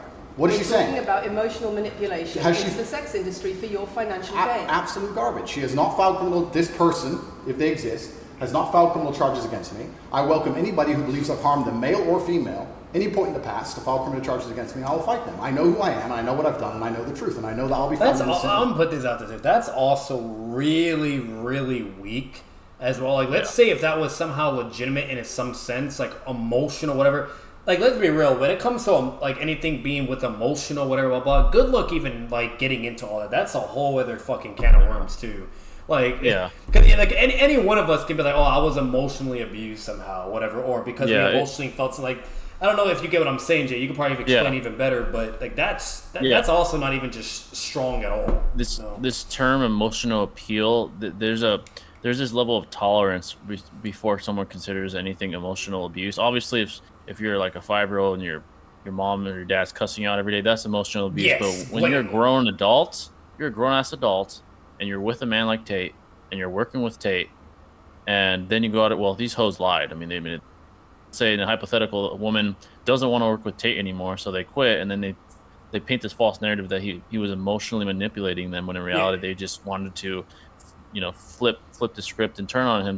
That's going to be hard to prove. It's going to be very, very fucking hard. It's appealing to emotion. It's all this like basically like this hypothetical, fantasy situation in a sense, right? Yeah. So like overall, like I'm just saying that's already like, I'm just being honest with you. That's just not. Like, good luck. Yeah. Like, unless you have something legit, like what Jay said, like an example where a 5-year-old kid is having to deal with their parents cursing them on a daily basis, all this crazy shit, and it's blatant emotional abuse, whatever.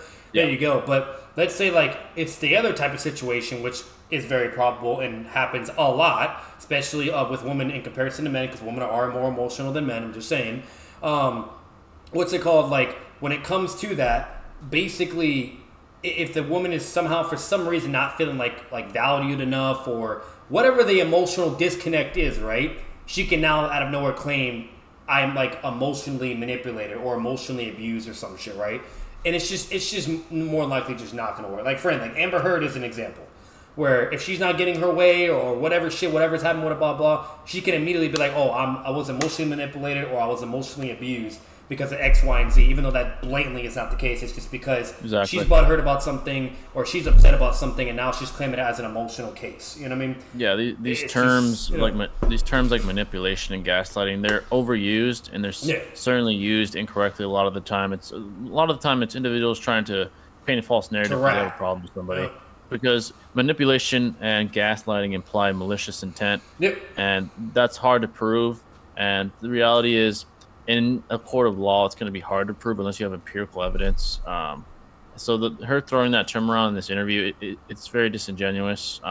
She's trying to paint a false narrative, and he's clearly telling her, yeah, it's very weak. It's a very low probability outcome that her premise is even remotely valid. It's very, very disingenuous, and he is obviously aware of that. He's like, dude, what? Come on, really? Yeah, literally question. Like, it's very obvious what she's doing. No, it's just absolutely, and I'm just, this is being a common pattern so far. Everything she keeps bringing up, there's nothing to prove it. It's all just baseless. Yeah. All of it's fucking baseless.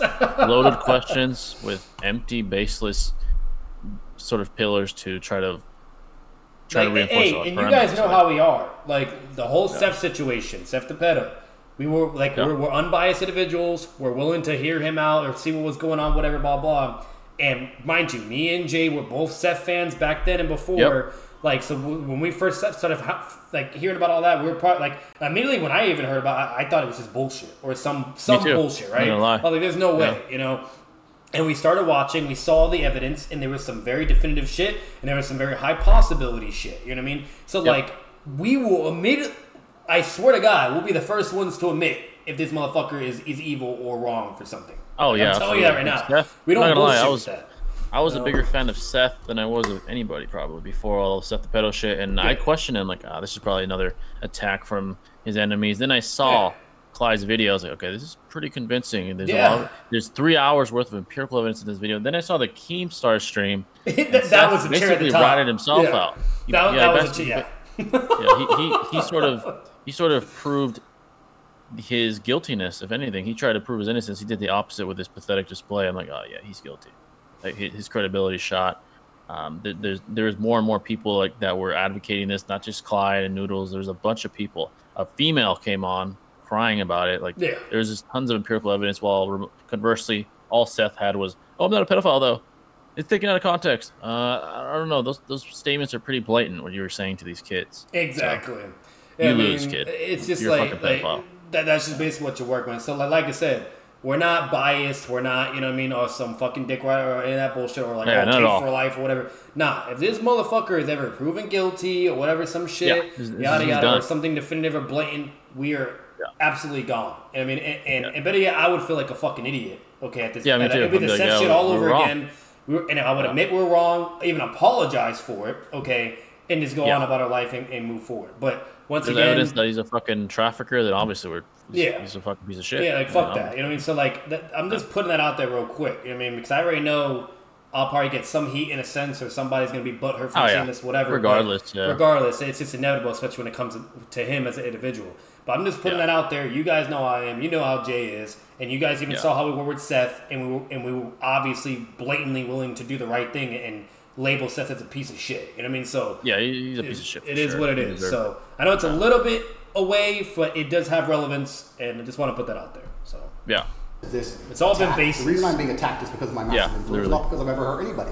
And for you to sit here and say that everybody around you is saying you're innocent, but that doesn't matter because the state will say they're victims, and they're just going to grab everybody you know and call everybody victims, even if they say they're not, and try and put you in jail. You are describing a matrix attack. You're not describing human trafficking. I'm describing. And another thing to explain what he just said right there, too, guys, to make it even make more sense. What he's basically saying in a nutshell is all that's really happening is some loser females made all these, allegations, whatever, blah blah, got a lawyer, a prosecutor, whatever, and there has to be an investigation because it's serious. If you're going to make report a crime in a sense, right, or have an allegation that this man did this and this and that, whatever, okay, that is serious. They have to investigate that. They can't just be like, we don't believe you, don't care, right?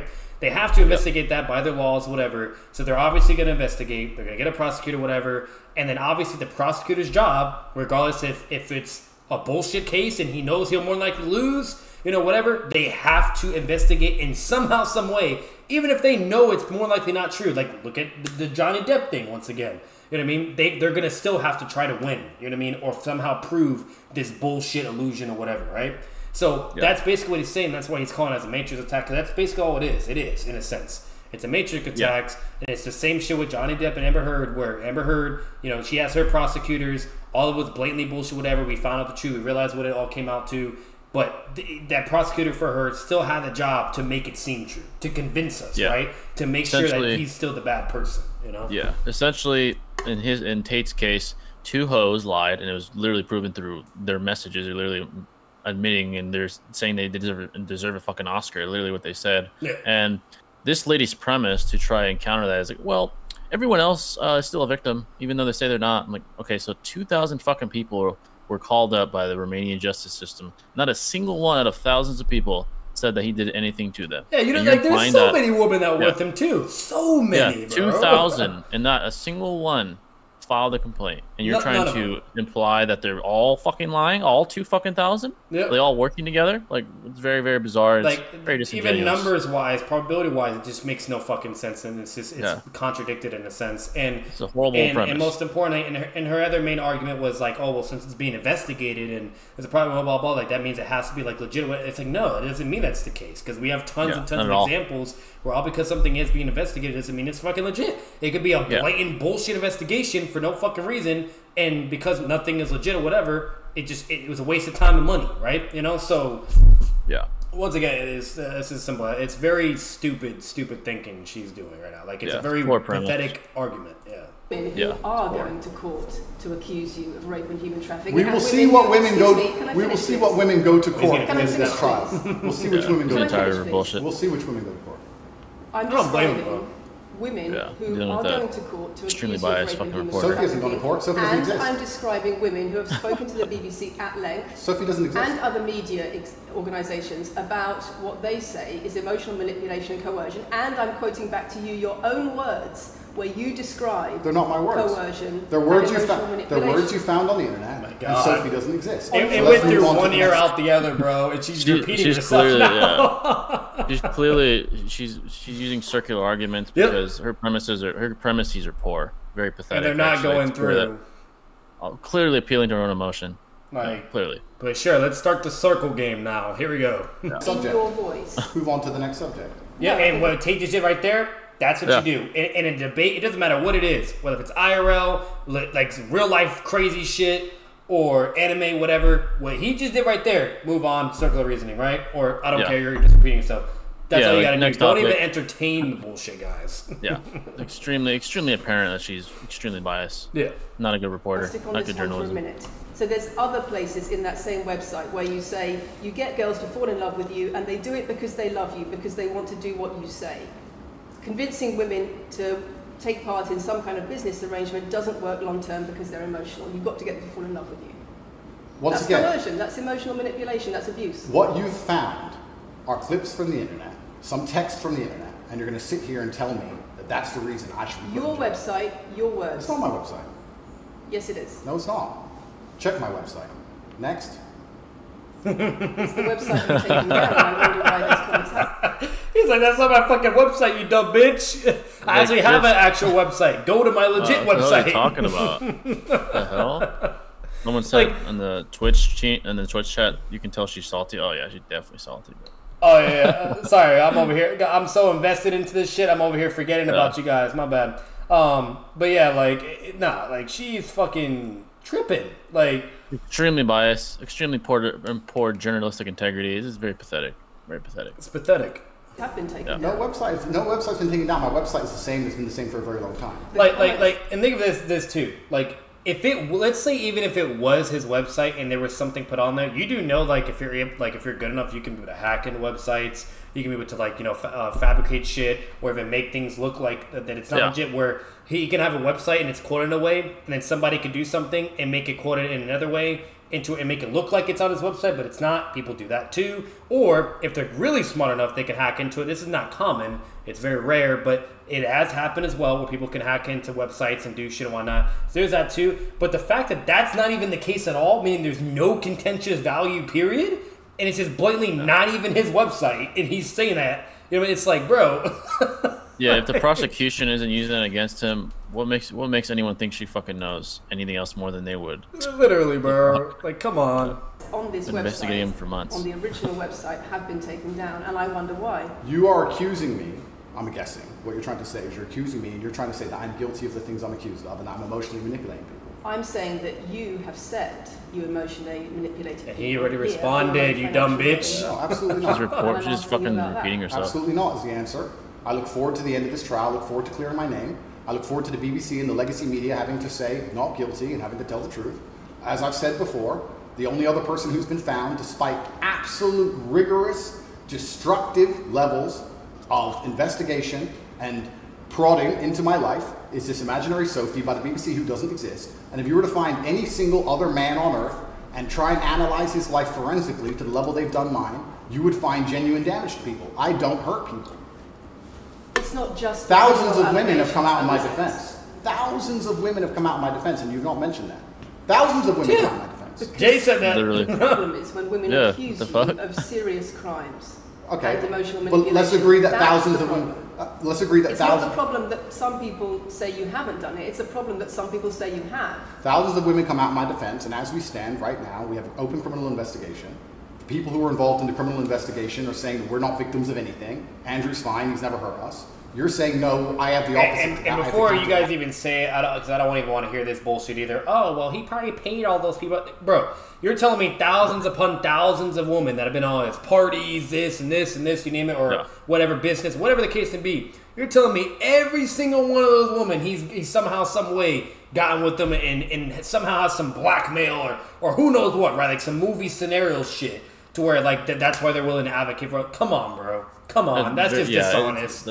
That's extremely, very, very unlikely. And it's 2,000 women. I doubt he did that ahead of time. And I doubt that if he did that to every single woman, hypothetically, there's a very good chance that the prosecution probability that's just not even realistic. Yeah. Like, out of 2,000, and none of them are going to, like, if, let's say, he was doing some crazy shit, you know what I mean? You're telling me not a single one of them would be willing to come up and say something? Yeah, you don't think an investigator would... Come on. Yeah, like, you don't think an investigator would find at least one out of the 2,000 that find out that they're bribed, I doubt that they would overlook that. So clearly that's not the case. And there would be evidence for bribery as well. There'd be evidence for blackmail or this and that, whatever. At the end of the day, like, no matter what, like, it's, you know, if there's a will, there's a way. You know what I mean? So I'm just putting that out there. It's just stupid.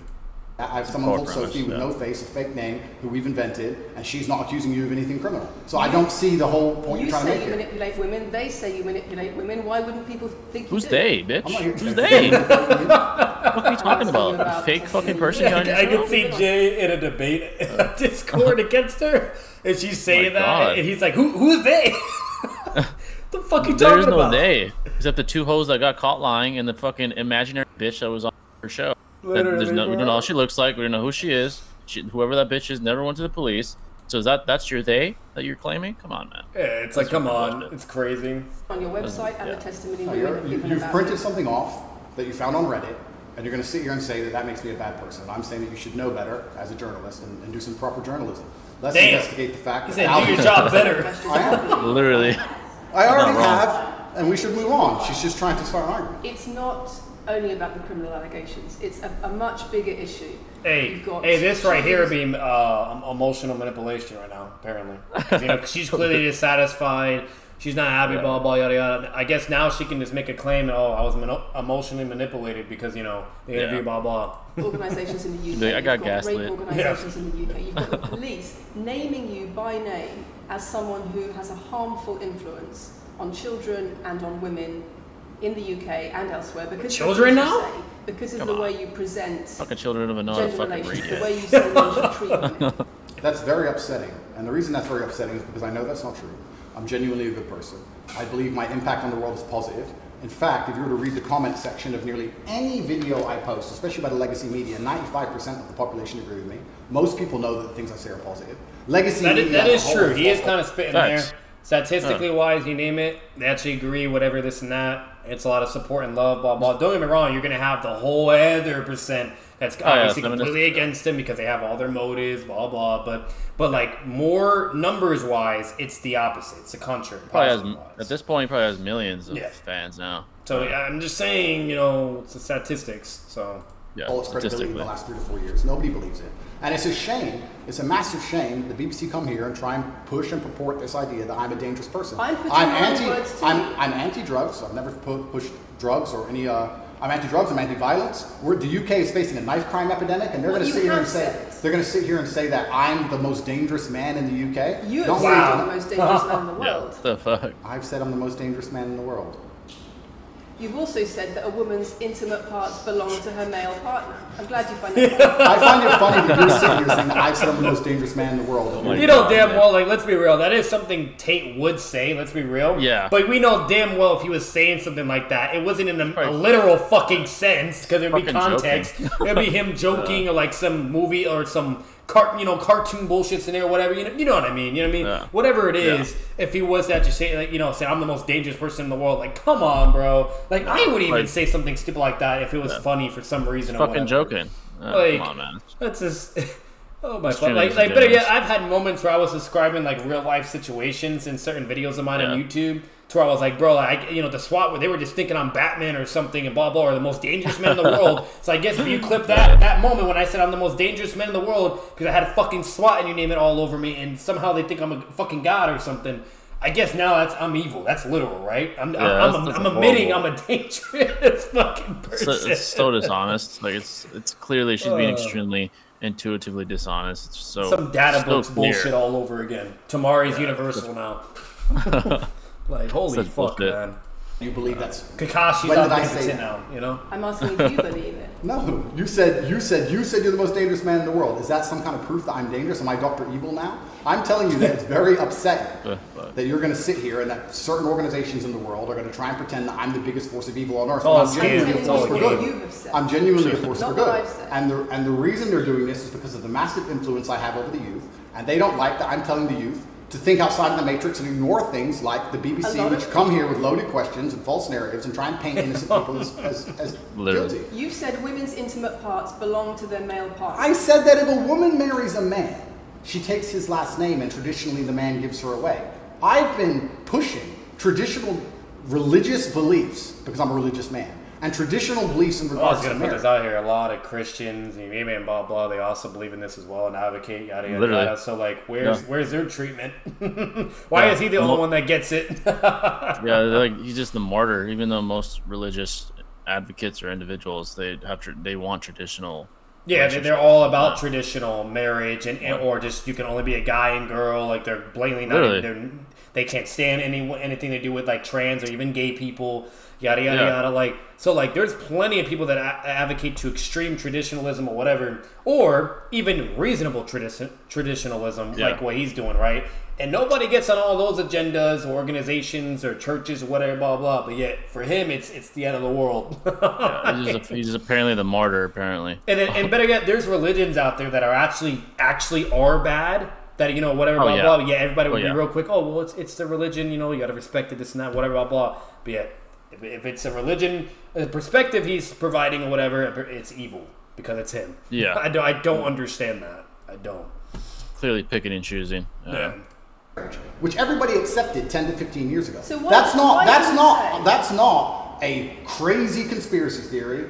If you're going to sit here and say that me believing a woman should take a man's last name in marriage makes me the most dangerous man in the world, then you're just going to lose even more credibility than the BBC's already lost in the last 4 to 5 years. If that's your point, if that's your narrative you want to push, say that good men luck. should be able to sleep with a lot of women outside marriage. That doesn't sound very religious or very conservative. That's not what I said they should be able to. I said a lot of high-value men, a lot of rich men do it. And then we discussed at length on podcasts why rich men do it. And we also discussed why women decide to be unfaithful. It's not a gendered argument. We discussed unfaithfulness as a whole. What are the reasons? Once again, guys, context. Watch the whole fucking stream instead of looking at the bullshit that people are trying to misconstrue and paint a picture. So.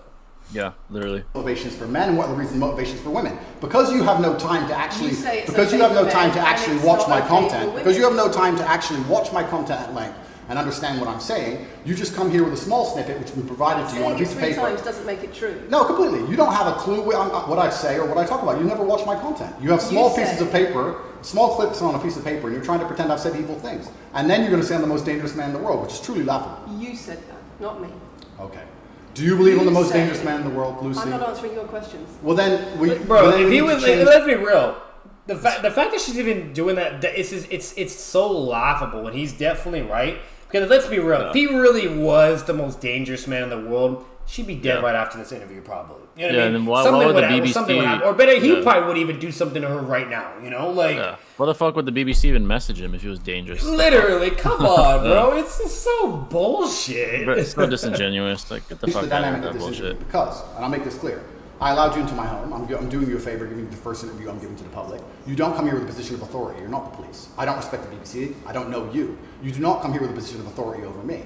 We are equals. We are people. We're citizens of the world, and we sit here as equals. And I see you as my equal, and if you ask me questions, I can ask you questions back. For you to come here and sit down and pretend you're the Gestapo, and that you don't have to answer my questions, is disingenuous because I don't owe you anything. Asking questions and you answer. But I don't owe however you want. This is a conversation, and I don't owe you any degree of authority over me. So let's make that clear. And that doesn't matter if you're a man or a woman or from the BBC or the CNN. I'm here to answer your questions and be honest with you and do you a favor. Great. And I'm doing you a favor. But you come here with loaded questions. You're trying to paint a narrative of me which is negative. I'm asking you about and that's fine. You said. Bro, the chat said, I don't think she'd be talking like this to a fucking mafia boss, let alone the most dangerous man. Yeah, she seems very comfortable disrespecting him. Why would she? If she was in front of Ted Bundy alone, you think she'd be saying, "Hey," like talking down to Ted? Yeah, Bundy? Or a serial killer, you know, some shit. You know what I mean? Yeah, some serial killer or some fucking mafia boss. Like, come on, dude, get the fuck out of here. It's a good example. People are concerned about. She'd be really quiet. You're not going to sit here and say you don't answer my questions because you're not above me. This is also not supposed to be a third degree. It's supposed to be a conversation. Absolutely. Well, it would help if you answered the question. I've answered every question so far. Let me ask you another question. Sure. You have said that a woman's intimate parts belong to her male partner, and if she goes on OnlyFans, he is entitled to a cut of her income. You are extremely. It's actually very confusing to me why you're going to sit here, take long format podcasts I've done, which are 3 or 4 hours long, in context where I've sat with OnlyFans girls, 10 or 15 OnlyFans girls, where we've been joking back and forth, ignore every comment and satirical comment and sarcastic comment that the females have made, and then come along and say, you said this, and you're the most evil man in the world. I don't know if you understand what sarcasm is. I don't know if you understand what sarcasm is. I don't know if you understand what context is. I don't know if you understand what satirical comments are. So you're saying it was sarcastic? I'm saying it was a very interesting talk show And for you to sit here and say that that is my true core beliefs and that makes me a bad person is disingenuous. Is it? Of course not. Was it sarcasm? Absolutely. You should watch the show. You were being sarcastic when you said... Let me just clarify. You should watch the show. Let me clarify for the audience. You were being sarcastic when you said... It's annoying that he has to continue to repeat. And that's... let's be real. I'm already predicting this. Okay? You know, like the data books see all things in the universe. Am I shouting it right? Meaning hyperliteral? Literally. Okay, so like I already can see like she's just going to continue to do shit like this. And he's going to have to keep repeating himself over and over and defend and then provide the context or the reason or whatever. And then it's back to square one of this blatant literally. You know what I mean? She's being a sophist. This does not get her anywhere. She is dead ass wasting her time and making them look so fucking dumb and pathetic. You know what I mean? Yeah. It's extremely intuitively dishonest, being a sophist, trying to like force this answer out of him to spin this false narrative when clearly he's putting that on check and he's like, all right, how many times I gotta fucking repeat myself? You're being intuitively dishonest. It was a joke. I don't actually think that fucking guys own their women's parts and that fucking I should get a cut from your OnlyFans. Like, clearly, fucking joking. What the fuck? Like it's like hey, apparently like me and Jay and Shinobi have joked with certain things, but I guess, you know, hey, that means we believe it, core values, you know, you name it. Evil people, you know what I mean? Like you can apply that to anybody. You can apply that to fucking 6 out of all people, because even 6 has that. Everyone, you know, like everybody fucking does that. Like once again, you can't like I'm fucking extremely intuitively dishonest. She knows what she's doing. She does. They all know what they're doing. Let's be real. But. Yeah, they do. Yeah. Intimate parts belong to her male partner. No. You didn't believe that. No, it's not that. It's that you haven't watched the show at length, and you should have, because the woman was saying, my man's car belongs to me because he's my man. And she was on OnlyFans. And then 20 minutes later, when she said she was on OnlyFans, I said, well, you're selling your body, that belongs to him because he's your man. And she laughed, she laughed, and she said, yeah, that's probably true. If you watch the show, it always kills me when he starts like trolling or like impersonating somebody. Oh, that shit gets me every time, bro. Literally, like, come on, man. Sense for you to come here with doing no research at all and then say, I don't understand what I'm talking about, but I've got this piece of paper. Oh, let's be real. Let's be real though with that, Tate. The way he's spitting right here. If she actually did her homework and watched and went and seen or whatever, she would realize it's all bullshit, and she wouldn't even be asking these fucking questions. She's just proving her lack of initiation and preparation. Just clearly, like she had an agenda. Like if you care so much about journalism and being a reporter about, which let's be real, the main consensus of those type of people is to find the truth and to always, you know, like the whole moral aspect of like the truth and the right thing is always like their main shtick, right? Yep. It's so fucking laughable and disgusting and hypocritical, not hypocritical, just ironic in a sense where that's what they're supposed to be doing, right? Yeah. And they're not. You know what I mean? They're choosing when they want to do that correctly, be competent, and then they're choosing when to be lazy, incompetent, dishonest, ratty, etc., etc., etc. You know, it's fucking pathetic. And that's what our world's come to, and it's basically a form of corruption when it comes to the media. Oh yeah. It's a form of corruption. The media is extremely corrupt. Yeah, it's a form of fucking corruption. There's plenty of reasonings why they enforce this type of corruption, because, you know, money's one of the key factors, etc. So, like, it's a joke at this point. It's ridiculous. Oh, yeah. It's comical now. That's why you're saying the silly things you're saying. You should watch the show. Do some research. Do you believe it? I've already answered the question. Not really. Of course I have. You literally just answered it. What the fuck? She said not really, and then everybody else is literally like basically siding with them, like rightfully so, right? They're not being biased dick riders either. Like they're being logically like dead ass, and you can tell she's getting mad. Looking back over, she's like, bro, like why are you guys trying to help him or aren't you like what the fuck? Like you know, it's like nah, because you're being an idiot. Yeah, literally, he answered it like 10 seconds ago. He's like, "Do you believe it?" Like, bitch, I just answered. The fuck you want me to say? You want me to fucking write it down so you can fucking have it in your notes? This give me some Discord vibes, you know, like you already answered something, approve a point, and they ask you like, "No, you really didn't though," or the. It's like a fucking rat in Discord. That's what she is. Oh shit! Oh my god. No, there's no way she would talk like this to a serial killer or someone like that, or like a terrorist or something. She'd be shitting her pants. Absolutely. Literally. He seems so dangerous right now. But you know, Tate's the most dangerous man in the world. Hey, amen. Yes, sir. Exactly. Better yet, you know what? I can fucking let me Google that shit for shits and giggles. Let me see what comes up. Imagine it says Tate. I wouldn't be surprised. Who will be posting some bullshit? Who will be super biased? Who is the most dangerous man on Earth? Harold Shipman, or dubbed Dr. Death for killing 218 victims, is one of the deadliest persons who have ever lived. Oh, Jesus. He was a British, British person. Okay, married husband, managed to squeeze. Yeah, okay. So yeah, hey, that means apparently Tate. So basically, by definition of what we deem the most dangerous person, whatever, is like being a serial killer or something fucking extreme, right? He's never done that, but yeah, he's the most dangerous person. Yeah, I guess he's worse than a serial killer. Yeah. He's worse than that. Hey, Google disagrees, but yeah, you know, hey. Do you believe that a woman's intimate parts belong to her male partner? Of course not. I've just answered the question. You just answered that. Yeah, we've done that 3 times. And does this woman believe that her man's car belongs to her? It's not a gendered argument. I really think that it's genuinely sad that when the BBC has a chance to finally interview me at the end of all this Matrix attack, that they don't come here with any kind of genuine openness to try and understand my influence over the world, or the things I push, or what I'm trying to teach the world, or why I'm a good influence on the world, because I am a massively good influence. Instead, they come here with pieces of paper, with printed out excerpts from 5-year-old podcasts, taken out of context, to attempt the same Matrix attack on me, which has been attempted endlessly. Every single person in legacy media has already tried this, and it doesn't work. Yeah, I really encourage you. I encourage you to read the comment section on YouTube when this goes on YouTube, and you will see that nobody believes a word you're saying. The reason I'm asking you about these comments is because we've got the chief executive of Rape Crisis naming you individually as spreading a dangerous ideology of misogynistic rape culture. Absolutely. Oh my fucking God. It's the comments you make that are leading people to say things like this. Absolutely. National organizations. Show the evidence, please. Where's the evidence? Rape. You know what I mean? Like, you could say this all day, every day, but prove it. Saying that, blaming you for increasing levels of misogyny. Schools that are saying they are having increased. You know what's funny about this? I guess like Andrew Tate's the next, Miller dude, the Flash guy. You know, Ezra Miller. Yeah. Where it's definitively proven he's a fucking, a piece of shit. But with him, it's not. But hey, I guess we could give him the same treatment, because why not, right?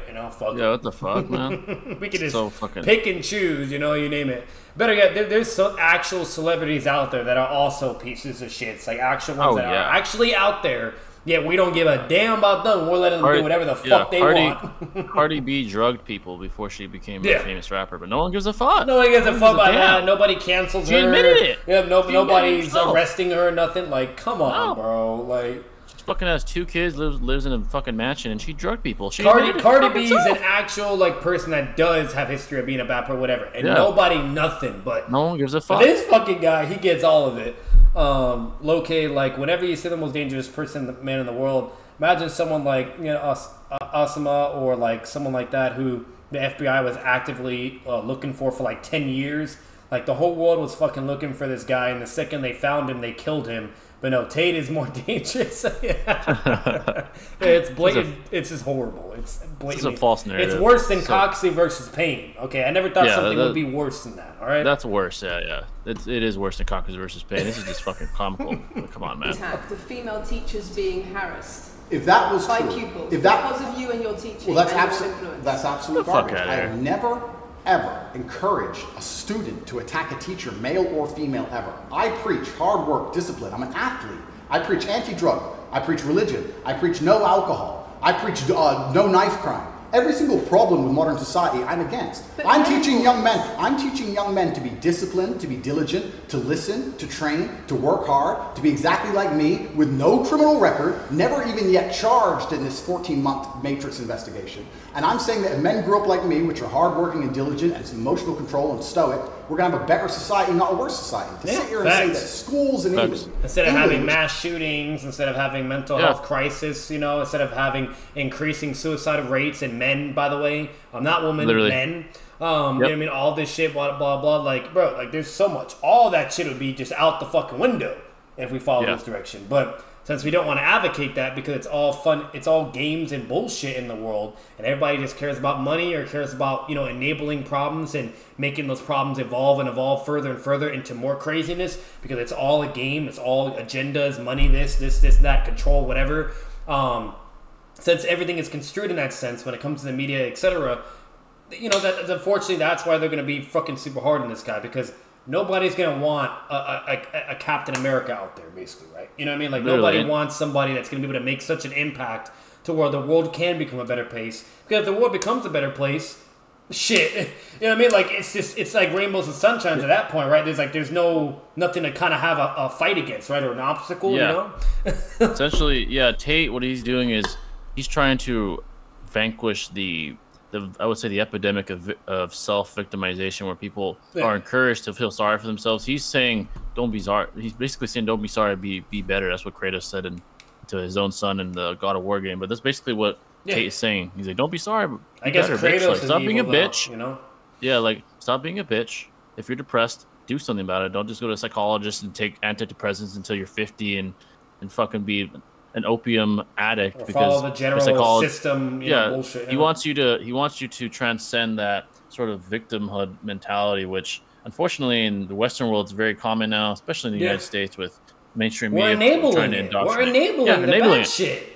And he's fighting against that. He's like, fuck that, be a man, get your shit together, get in the gym, and you'll get what you want. Don't be a bitch. And that's basically his narrative. And people have a problem with that. It's because they don't like looking at themselves in the fucking mirror. Nope. They don't. They don't like going home and saying, "Oh, I'm actually a fat piece of shit," but I'm gonna keep pretending that I'm gonna love my curves. I'm gonna keep pretending that I'm a loser, and people like Tage to go fuck themselves. Yeah, the new trend, but even like gay people and trans people are also like fucking saying like, "What the fuck is this?" Even they think it's crazy. But now there's like this whole other new trend where where people are basically saying they're a black lesbian. They could be like white and a male, but now they're saying they're a black female lesbian. Like some crazy shit like that. Like exactly. And we're gonna feed into that. We're gonna enable that bullshit. We're gonna start enabling all this other crap. And it's the whole thing of like. To where like people even try to take it into a whole other extreme where there was the whole like I forgot what the word was called, pedophilia, whatever agenda that they were trying to do, and there was like dead ass interviews and like in meetings like to try to say why it should be okay of like grown ass people being with fucking children and shit. It's disgusting, but it's the same shit. But yet there were people trying to also even enable that crap. But regardless if it's not that extreme, people were enabling all this other bullshit that could eventually escalate to really bad shit. Yeah, and that's what's happening. It's an overcorrection from good intention. The intention is to be like sympathetic, empathetic, but what's happening is you're overcorrecting it to the point where I see videos of fucking grown men pretending that they're literally little girls. Like there's a guy that said, "Oh, I identify as a 4-year-old." He's like 45 years old, but in a fucking dress, and his fucking mom is like giving him a bottle.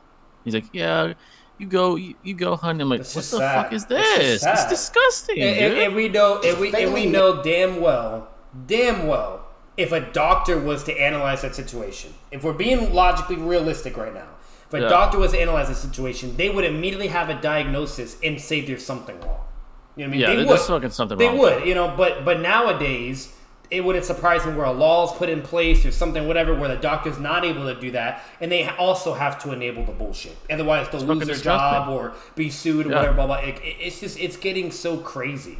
And there are psychologists. There's literally psychologists that are having their licenses revoked or challenged because they're sticking to the facts and they're not giving into, oh, this guy wants to pretend to be a little 4-year-old, so I'm going to say that that's true. Fuck no. I'm a psychologist, and I'm going to stick to my code of ethics and stick to reality. I'm not going to fucking conform to this bullshit because you want to be a little girl when you're a 45-year-old man. Get the fuck out of here. Everybody's trying to live in a sensitive Sally world or a bullshit fucking, just a delusional, it's just pure delusion. It's illusion, so. Like, the way I look at it is like, do whatever the fuck you want, but I'm not going to conform to what you do whatever the fuck you want. I want to pretend to be a female. I want to pretend to fucking be a little girl for today.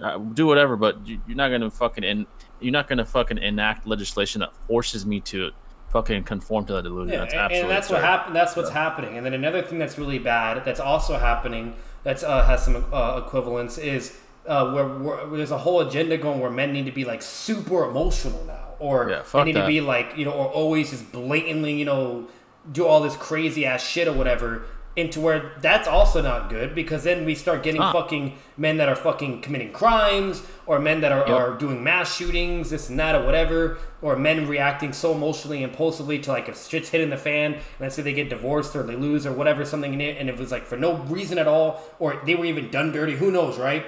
And now they're getting super fucking emotional and like fucking doing some crazy shit. Like the whole thing of what he's advocating, if we don't tap into those tendencies and we basically, focus and channel our energies in a positive way, okay, and not enable all this crap or whatever, and go in a more logical, real reality direction, right? It's going to be way more positivity, way more productivity, and overall, it's going to eliminate all the cons and all the craziness and chaos, you name it. It's one way to contain it in some positive sense. It's not perfect, but it's better, you know? Men are biologically hardwired to be the iron frame until when you have fucking social media saying, oh, you want to be a woman, go ahead. Oh, you want a girl today, or a black lesbian, go ahead. Like, dude, we're going beyond empathy. This is fucking delusion. Like, and you're enabling delusion. Thing, like, to advocate for it's not even the same. Like, this is actually reasonable stuff. But for someone wanting to be gay, right? Like, a girl liking a girl, or a guy liking, that's reasonable. You know what I mean? That's whatever. That's whatever. So it's that's we're not even like saying that either. So don't twist that either. Yeah, no, you know what I mean? Or even like people going like trying to do like the whole trans process where they're doing like all these surgeries and taking all this crap or whatever, blah blah. That's even like reasonable, and stuff. Yeah, like whatever you want. Like I don't care what you do. But if we're going here taking to these extremes and all this other bullshit, and then all this, or the man thing we just discussed, and other things even similar to that or whatever, or even believing in the beliefs that you can never be fixed or healed, or you can never be strong, or you got to be on medication for the rest of your fucking life or some bullshit. Yeah, that's just not healthy. That is delusional. Very harmful. Yeah, and you're or sitting on these... or if I'm fat and look like the sloth from Goonies or whatever, and I'm going to sit here and be like, oh, I'm a fucking 10, or I'm the best looking dude ever, or some shit or whatever, blah, blah. Like, are we really going to do, like, that's not productive. You know what I mean? You have to face it, and instead I need to just accept, period, that unfortunately I'm not good looking, or this and this and that, but I can still make something of my life, because I can at least acknowledge the shit that I don't have or that's bad about me, but make the best of it. And that's what you should be doing. Not this whole, oh, I'm fucking Prince Charming, and I look like fucking, I don't know, Scarlett Johansson or Ryan Reynolds or some shit, it's delusional. It's fucking what's crazy. Going to happen is the very ideologies are being embedded into society. What's going to happen is society's going to crumble, because who allows this delusion to even take place? Who allows these, these men to pretend they're black lesbians? It's the people that built the country. Who built the country? Men, real men that work hard, stoic. They were leaders from George Washington. Who gets sent to war? Who gets sent to war? Who protects your freedom to express? Who has to stay on the ship in the Titanic? Yeah, literally. if that goes away, society will crumble. It will crumble eventually. It might not happen in the next 10, 20, the next century or 2 centuries. If there's less able-bodied, strong, headstrong men, who's gonna build the roads? Who's gonna fucking lead the country if all men are fucking feminine pussies? It's not gonna work. And the saddest part about China will take over. Yeah. Russia will take over. Guess what? Everything will go to shit. Yeah, and guess what?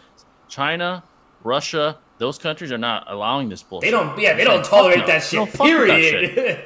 Especially Russia. Obviously, I'm not advocating the CCP or anything like that, because I don't believe in fucking indoctrinating your fucking children to be robots in education. We don't agree with any of all the crazy shit that they've done that's bad. Communism is a failed ideology, first of all. But what I do agree with is they stick to traditionalism. They stick to, the guy leads, the woman follows. In those countries, women are extremely feminine. The men are the dominant ones. Russia, it just works. It's failing. A competent process. It's just reality itself. That's just biology. What works. You know what I mean? And if we're over here trying to evolve or force people to evolve in a sense, or converge them in a sense to where they have to be not like that aware and all this other crazy that's just wrong. You know what I mean? Because we're not sitting here talking about even gay people should be following traditionalism or this or that. We're not saying that. What we're saying is the people that are, not gay or trans or whatever, or all this other crap, whatever, blah, blah. You know what I mean? And we're going to try to even conform those people to false narratives or this or crazy bullshit or extremes, whatever. That is blatantly crazy. It is insane. That's harmful. It's gonna harm people society. That want to be traditional. Why is that bad for them? Why is that? Why is that an issue? Why is it an issue that a guy wants a fit feminine woman? Why is that a fucking problem? He's a fucking fat-shaming misogynist? Like, I don't understand that. Exactly. That's also crazy, and that's where it starts getting even hypocritical at that point too. So, and overall, you guys are probably like, damn, these guys are spitting. They're being really, logical, whatever, blah blah. The craziest part and sad part about this, he's literally doing that as well, but even to better degrees or similar capacity.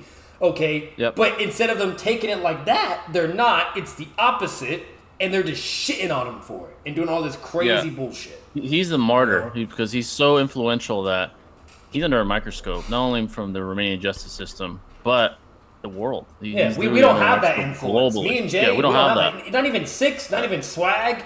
Yeah, this guy is like global scale. Yeah, he's on a global scale now. He's in a whole different stratosphere.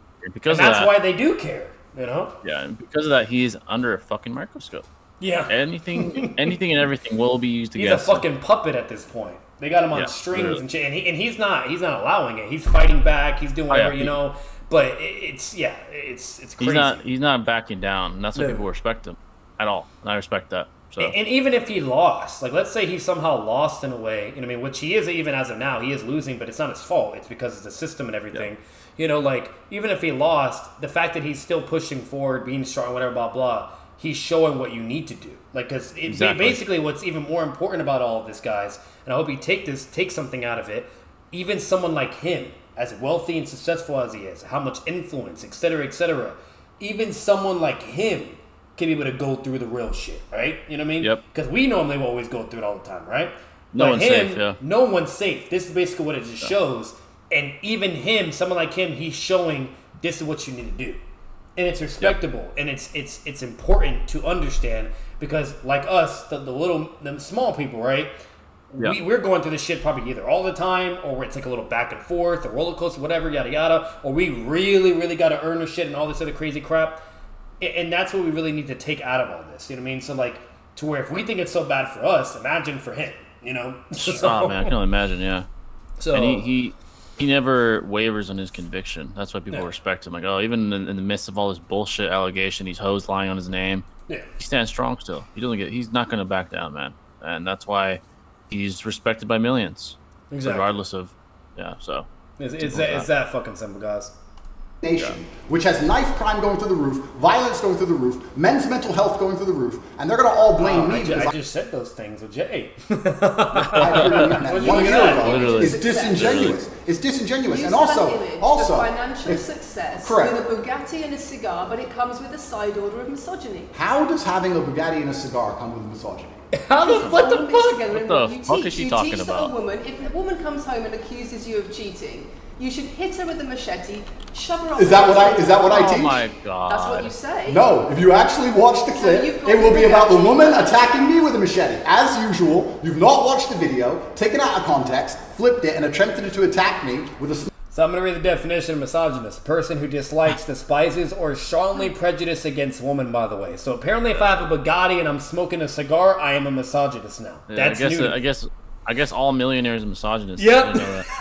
What the fuck out of here. What the fuck was that? Small excerpt. Horrible. Let me tell you something, Lucy. I'm sure you're a very nice person. I'm sure you're a fantastic person. But if I were to take everything you've ever said online and just take small excerpts out of context, I could make you look like a misogynist. I guarantee it. In fact, I might actually do that. And then you're going to sit here and say, oh shit, I'm a misogynist because my clips have been taken out of context. If you refuse to watch anything at length and understand it, then he should do that. He should do that to someone or and just to see how they would feel and be like, okay, what do you think? Because it's that fucking easy.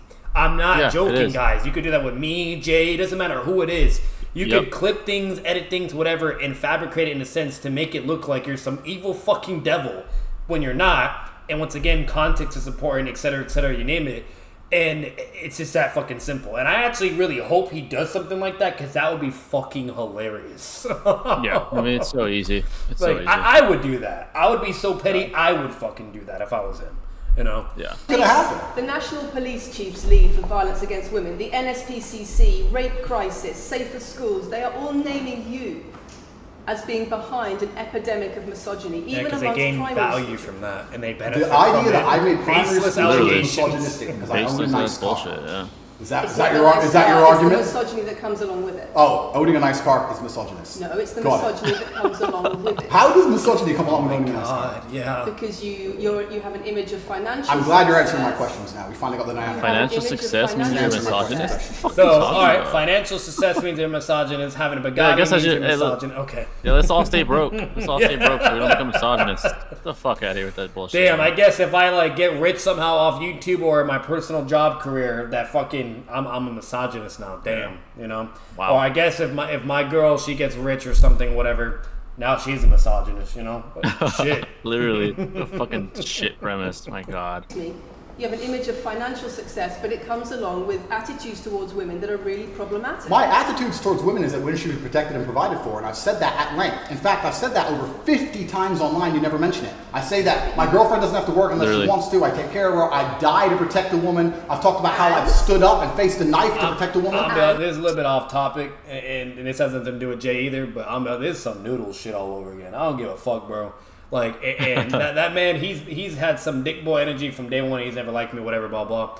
But I'm going to tell you right now, this is some fucking Noodles level brain capacity shit right now. But better yet, I even think Noodles also believes that Tate's a fucking evil person, all this other crazy shit. It wouldn't even surprise me if that man would also, you know, fucking be along with that fucking hate train. But a little something off topic to make you guys laugh. And in return, you want authority over her in the way you have over a child or a dog. Absolutely not. I've said that women should be protected and provided for. And in return, you want authority over her, because if you have responsibility for someone like a child or a dog, you say, you have authority over them. If you want to go down this argument, we'll go down this nuanced argument. I said that if I have responsibility for her safety, I should have a degree of authority over her safety. Yes. Meaning, and let me explain my point. If I'm the one who has to fight and die to protect her, I'm the one who decides how we walk home. I'm the one who decides the route we take. Because it's unfair for her to say, I want to walk through the most dangerous neighborhood in the world, but you have to face the knives. That's what I've said. And then you're going to sit here and pretend that I'm trying to treat women like dogs, which is garbage. Yeah, or treat them like fucking slaves. Or like, because that's what everybody tries to misconstrue. That's saying that he's basically saying, like, they're straw manning, and basically it's saying that, oh, like, women are supposed to be enslaved or whatever, some shit, or like they're a dog. And it's not what the fuck he's saying. And better yet, this is actually really hilarious, because there's actually woman interviewers that have actually baited other women that actually hate Andrew Tate, or even men, to where they'll do one simple question and be like, hey, like, you know, why do you hate Andrew Tate, whatever, and they'll say why, whatever, and they'll be like, okay, like, so you want to be, you know, independent and equal, right, blah, blah, whatever, and then they ask him this question. This is hilarious. They ask him this exact question. They're like, okay, well, how would you feel if your man or your, if your man, so this mainly applies to the woman too, if your man is next to you and somebody comes to try to like rob you guys, whatever, beat you up, would you expect your man to protect and fight for you and defend you? Yeah. Or should you protect yourself since, you know, independent, equality, whatever, blah, blah, right? And they asked them that, and they were like, kind of, their faces like completely expressionless, and they're like, oh, fuck, you kind of got me moment, right? Like, and they're like, yeah, okay, I see what you're saying now. Like, yeah, obviously, yeah, I would expect them to protect whatever, blah, because they're the man in the relationship. And that's generally what should happen, right? Like, if you're with your girl and you're walking and some shit happens and you both get attacked or whatever, it's mainly the man's job to protect her, not for her to fight, whatever. You know, sure, like in a moral sense, it'd be nice, I guess, for her to try to help out too. Like, don't leave the man hanging. I'm not advocating for that either. But in a general sense, it's up to the man to protect or at least save her and for her to just run, right? You know what I mean? Yeah. That's just generally what's expected, and that's what even women expect. Though, like even the women that hate this guy, or women that are extreme feminists or whatever, also agree with that, and they expect it. But yet they'll agree with that when it's convenient for them, when it's beneficial for them. But when it's not convenient or beneficial, then they're completely against it. Essentially, they want equality only when it benefits them, and when it doesn't benefit them, they expect the man to do his job. That's basically what it is. And it's crazy, and that's basically, in a general sense, of what he's also saying. That's literally what he's fucking saying. You know what I mean? And there's nothing wrong with that. And not only that, it's literally to the contrary as well. Because this doesn't benefit him. This is not convenient for him. He's just doing the right thing. His life on the line. I mean? Yeah, it's his life on the line. Yet that is evil to say now. That is evil to advocate. All this. It's just it's crazy. It's I didn't know that protecting a woman makes you misogynist. Yeah, you know, or protecting your lover, and regardless of man or woman, to where if you were to tell your husband or your wife and say, hey, I don't think you should walk outside, you know, where it's late and there's a lot of gun crime or this or whatever, blah, blah, or in UK where there's a lot of knife crime, whatever. I don't think you should be going out this late at night in an area that's very dangerous. Apparently, I'm enslaving her now, or him. Yeah, I guess I'm enslaving someone for saving their life. Yeah. You know, and mind you, that's him saying, like, mentioning that, like, giving a recommendation. He's not saying they have to, because he even says that too, and during his streams and you name it. He's not saying like they're forced to obligate under that. He just says, like, you know, like at least it's okay for him to advocate that or put that as a recommendation. Because that's normal. That's the right fucking thing to do. Any reasonable, sensible person, you know. And what he also said, which people like to misconstrue and bullshit, is that, you know, if they're not cool with that, then he wants nothing to do with them, and then he won't be with them or whatever. Simple as that. Because he's not going to deal with that stress or craziness, you know? It's literally simple as that. There is no coercion or forced, forced anything. But yeah, I just said that, but then people are gonna be like, oh, well, that's also emotional manipulation, or that's, you know, or that's abuse or whatever, because now he's not willing to be with them because he can't respect. You know, it's like, come on, bro. It's so, and that's bullshit. What they do. That's what they do. Every single man in the world who loves his woman understands that he has to protect her. And every single woman in the world likes the idea of a man who would protect her. If you were to say to most women home right now, do you want your husband to protect you in a violent attack? They'd say, yeah, of course. Nothing I've said is misogynistic. If you said to most women, would you want to lose authority in the relationship, to not be treated as a free and legal equal to your partner? I didn't say that. I said I need to have authority over the route we walk home. Keep trying to fucking like strawman. Misconstrued shit. Women that you believe you should have to having authority over a child or a dog. It's not the same, because a woman is a free, legal adult. Correct. You're equal. Free, legal adult, my equal. But if I had a girlfriend and we were walking home late at night and I said, let's not walk down that area, it's a bad area, I have to protect you if anything happens, I want to take the long way. And she said, no, I have to walk this way, even though it's the most dangerous route, I must. Then what? Then I would say, you're welcome to, you could do it, you're a free and legal equal, but I'm not going to walk with you and protect you. I think that I should be able to decide the route, because I have an obligation. And my obligation as a man is to protect and provide for females. Everything I'm talking about is traditional gender. 10 years ago, less than 10 years ago, would not be considered outlandish, would not be considered crazy, would not be considered dangerous or misogynistic. The world has changed, and a lot of people haven't changed with the world. Please understand, there's a lot of women at home watching this right now who like the idea of their man sticking up for them, protecting them, and providing for them. And just because the world has gone crazy and the legacy media has gone crazy, most people at home are still relatively sane. And these are the people who are going to write on the comments that Andrew was saying anything that's outlandish.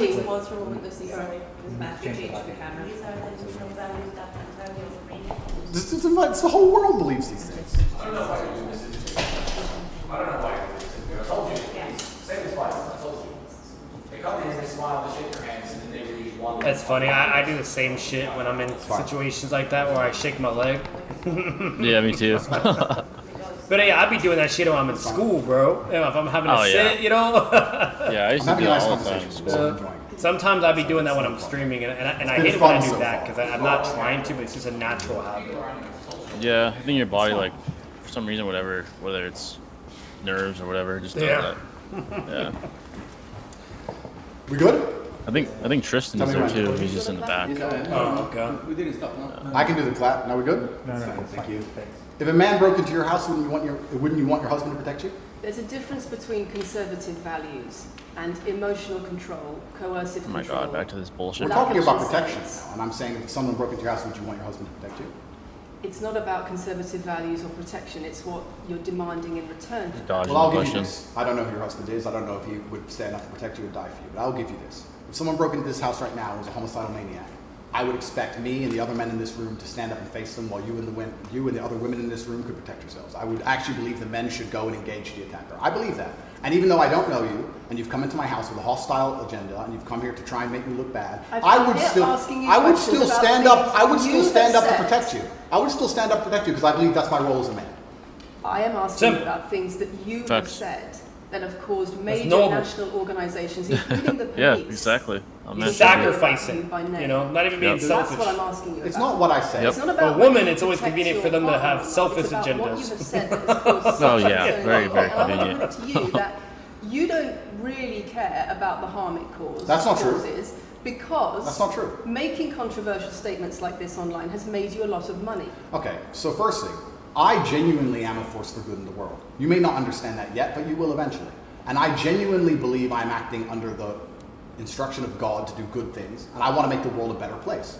I genuinely believe my legacy is a good legacy. And I believe that eventually, when the legacy media catches up, they're going to understand I'm a good, positive influence. I'm not interested in damaging the world for money. Because if I was interested in damaging the world for money, I could have sold drugs. Or I could make rap music and encourage everyone to stab each other like all the drill artists do. Or you could make controversial statements online that attract a lot of followers who you then direct to your website where they pay I could make jokes. Sure, like you. I could make jokes online. Who doesn't? I mean, I could make a joke online. Saying that all the controversial things you've said are jokes. No, I'm saying that these organizations and the BBC... That's something really quick. Everybody does that, by the way. Everybody. There's like a rare 5% of the world that is like so undrama oriented or won't even risk being anything that could be controversial. Whatever. They won't even say nothing to where like you have people like, as an example, like Markiplier, like 99%, like he's no drama, doesn't get involved in anything that could be controversial, political, you name it. He's nothing. He just sticks mainly to entertaining and keep people happy and playing games, you name it, right? Yeah. Those rare individuals, they're out there, but it's rare, right? While everybody else, they don't give a damn. You know what I mean? They all say, and nowadays everything's all like social media, podcasts, and this and this. It's like encouraged, it's more encouraged, and it's becoming more of a common and norm now. So this is just the majority of everybody. Everybody does that. But why are they all not getting the same treatment? Yeah. You know why? Because they're not him. You know? Yeah, they're not in this level. The most influential individuals are the ones that are going to get the most scrutiny. Tate, even Joe Rogan at one point with the pandemic stuff. Rogan, the biggest name, Dana, like in other forms of business, like Dana White or fucking athletes. How come they're not getting the Tate treatment? You know, he's just the martyr for a strong masculine man right now. Like they're trying to destroy that by destroying him, trying to bring him down. It's not working. In fact, it's backfiring. It's fucking pathetic. It's either their negative miscomprehension of things, so it's just their fault because intellectually they're just not smart enough to comprehend, you know, or they're purposely, you know, misconstruing or straw manning or whatever, blah blah, yada yada, and they're doing it obviously for impact and benefit, for money and the views and clicks and yada yada yada, whatever they can grow from. It's all a game. It's all a game. And then they try to put that on him and do a reverse Uno card and be like, "Oh, you're doing it," and trying to take like the most controversial take. That's like, better yet, that's not even a controversial take either. I'm sorry, but that's not. You simply saying that it's just naturally, like natural and traditionally the proper thing for a man just to protect a woman no matter what. Like, bro, come on, let's be real. That's not even controversial at all, bro. Yeah, anybody would agree with that, you know? Yeah, her trying to contort that as emotional control or abuse. How the fuck is that emotional abuse? I don't understand that. It's fucking crazy. She can't substantiate that. Like he's not sitting here saying that, like, you know, if there's a woman in the Marines, right, that can clearly defend herself, whatever, blah blah, that, you know, like now that she has no reason to defend or fight or whatever, blah blah, something happens, yada yada, like, nah, it should be the man. He's not even saying that. Like, even if that was the case and she was to fight back, whatever, cool, great, you know, who cares, right? But he's just saying in a more natural sense, probability wise, and, you know, and all that and blah blah. That's generally how it's supposed to go. And even if the woman was in the Marines and all that, it would still even be up to the guy, because guys biologically are just more superior to women compared. It's just blatant fact, science, guys. Just putting that out there. We're blatantly more powerful, you name it, whatever. We have that advantage, okay? And that's just a general thing, no matter what. It is what it is, you know? So, like, no matter what, like, people just don't understand. Like, we're not here denying that women can somehow be equal to men, you know, with certain capacities, or, like, learning military martial arts, you know? Because obviously if you have a Marine woman, she's more likely going to whoop a dude's ass that's skinny and has no knowledge of fighting, right? Like, she'd probably beat his fucking ass. So we're not sitting here saying that that's not the case. We're not, like... We're not doing any of that shit. He's not doing that either. We're just simply saying, in a typical generic situation, this is what you're working with, and there's nothing wrong with that. His ideology is practical. Like, statistically speaking, men are biologically more likely to be superior to women. It is what it is. And a man is usually bigger, stronger. And that's why they also do that, higher bone density. They're just statistically more capable than women on a bunch of probabilities. What would be an interesting question for Tate, and to be honest, I feel like he would actually probably say the woman at this point, maybe, is if there was a woman that was bigger than the dude, you know, whatever, or at least, like, you know, I don't know, military, special force training or some shit, who knows, right? Like something crazy, right? Where she's more, you know, of a threat than a guy now with whoever she's with. I'm pretty sure he'd then at that point probably be like, oh yeah, then the woman obviously no brainer, she should probably defend whatever because that's going to be the most beneficial way to ensure their survival rate, right? I'm pretty sure he would even agree to that, you know. Yeah. But that's not what we're arguing here either. He's saying because it is the truth in reality, 9 out of 10 times it is the other way around. The guy is more superior. Simple. Generally, that's the case. Yeah. So that's just the truth. Pretend that I am the face of damaging the youth is absolutely garbage. It's completely disingenuous. And the reason I'm sorry, we have agreed to do an interview where you are going to ask questions that are going to give us the opportunity to clarify some things. These are very loaded questions. And so far, I'm sorry, I have arranged this and I'm talking right now. Damn. So these are very loaded questions, and this is not what we discussed, and this is not the conversation that we agreed to. We were very clear that the questions you're sitting there and just accusing. We're not here to face new allegations. This has all been discussed. Is that his lawyer or something, or is that just a random girl Might in there? Be. But either his woman or his assistant, or maybe it is his lawyer. I'm not sure. But that's funny as fuck. Like she's not falling for this bullshit. She's like, "Oh fuck yourself." Yeah, like bitch, this is clearly a hit job bullshit, like smear campaign attempt. Like, come on. Hey, but that's a woman speaking now. But yet, if that was a dude, bro, misogynist, so this and that, whatever. But you know what I mean? But, yeah, come on, man. Please move on from this side of the interview. I would appreciate it. I would like to hear what Andrew's got to say about the fact that when you make controversial statements, it attracts people to follow you, and then you direct them to your website where they pay you a monthly fee to learn how to be like you. And so the more controversial statements you make, the more money you get. The fact that that's the path you've outlined to 1, my online university, and 2, my presence on the internet, the fact that you believe that's the path just shows you've done absolutely zero research. Genuinely zero research. Okay, so how many of the people once again, there'd be no reason though if she did. Come to you through counterintuitive. Genuinely doesn't benefit her craziness. She's literally proving her lack of preparation. Where you direct them to the website. And Lucy, I encourage you to go out there, do some genuine research, watch my videos. Of course, watch my videos at length, and truly understand what I'm doing.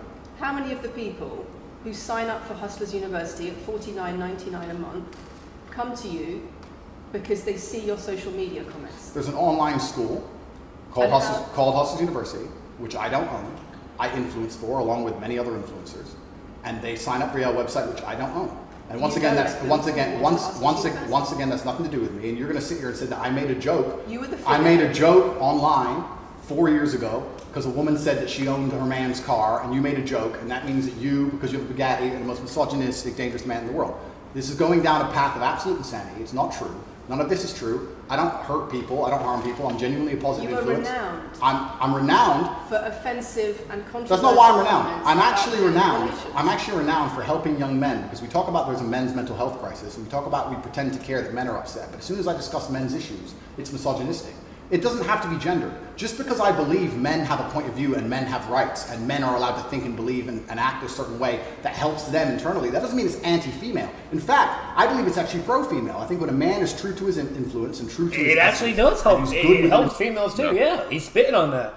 It's actually very beneficial for females. With his ideology, there's going to be more able-bodied, strong-willed to take care of their women. Men. Yeah. And if we follow the antithesis, which is modern feminism, we're gonna have weak, pussy-ass, bitch-ass men that can't lead shit. Yeah, like, well, I guess it's okay to have a man that, can't drive or can't fucking, or can't make money for his girl or this or that or can't protect her. I guess that's all okay, right? But it should be the other way around. The woman should be doing it instead and this and that. Literally, and there's a reason why 80% of the women are all chasing the same 10 to 20% of men, because the bottom percent of men, the majority of them, one third of men from ages 18 to 30 are virgins or have had sex in a year. Yep. Most of them are broke. Most of them are low tier, fat, out of shape. Majority of the United States with their parents, you name it. Yeah, like that's unacceptable. And he's telling you the women. But that's what we're enabling. We're enabling. Yeah, they're enabling that bullshit. To this day, we're all not obviously not me and Jay, but or any of the people that are reasonable. But it's sad. The world is enabling all that bullshit. We're trying to make that okay and tolerable and normal or this and that. It's like, bro. That is not okay. that's just raising suicide rates. That's raising guys that build resentment. You know what happens is, what happens is men will build resentment towards women. Giving up as well. Yeah, they give up and they build resentment because they're fucking losers. They're like, oh, these women, so fuck them. That's what happens. Those men are misogynists. The fucking weak ass men that are bitter. Those are real misogynists. And that's what happens, because then men are like, oh, this is bullshit. Like, women are getting way better than us, or this or that, or they're making more, or this or whatever, yada yada yada. And they get mad about that. They start getting hatred, and jealous or whatever. They grow resentful. And those are the actual misogynists, man. Yeah. And guess what? The winners are the ones that get the women. Like Tate. Yep. He's the one that gets them. The losers that are on fucking Twitter talking shit to women or jerking off to fucking OF fucking bitches, those are the real losers, man. Yeah. That's where you don't want to be. Nope. So it is what it is. Yeah. Himself, he's a positive influence in the world, and he's positive for the women around him. So just because I discuss men's issues, people say, oh, you're anti-woman. I'm not anti-woman, I love women. Why are so many women saying that when their boyfriends start following you, they're not. They experience more control? So many. They experience How many? more abuse? How many? Enough. Yep.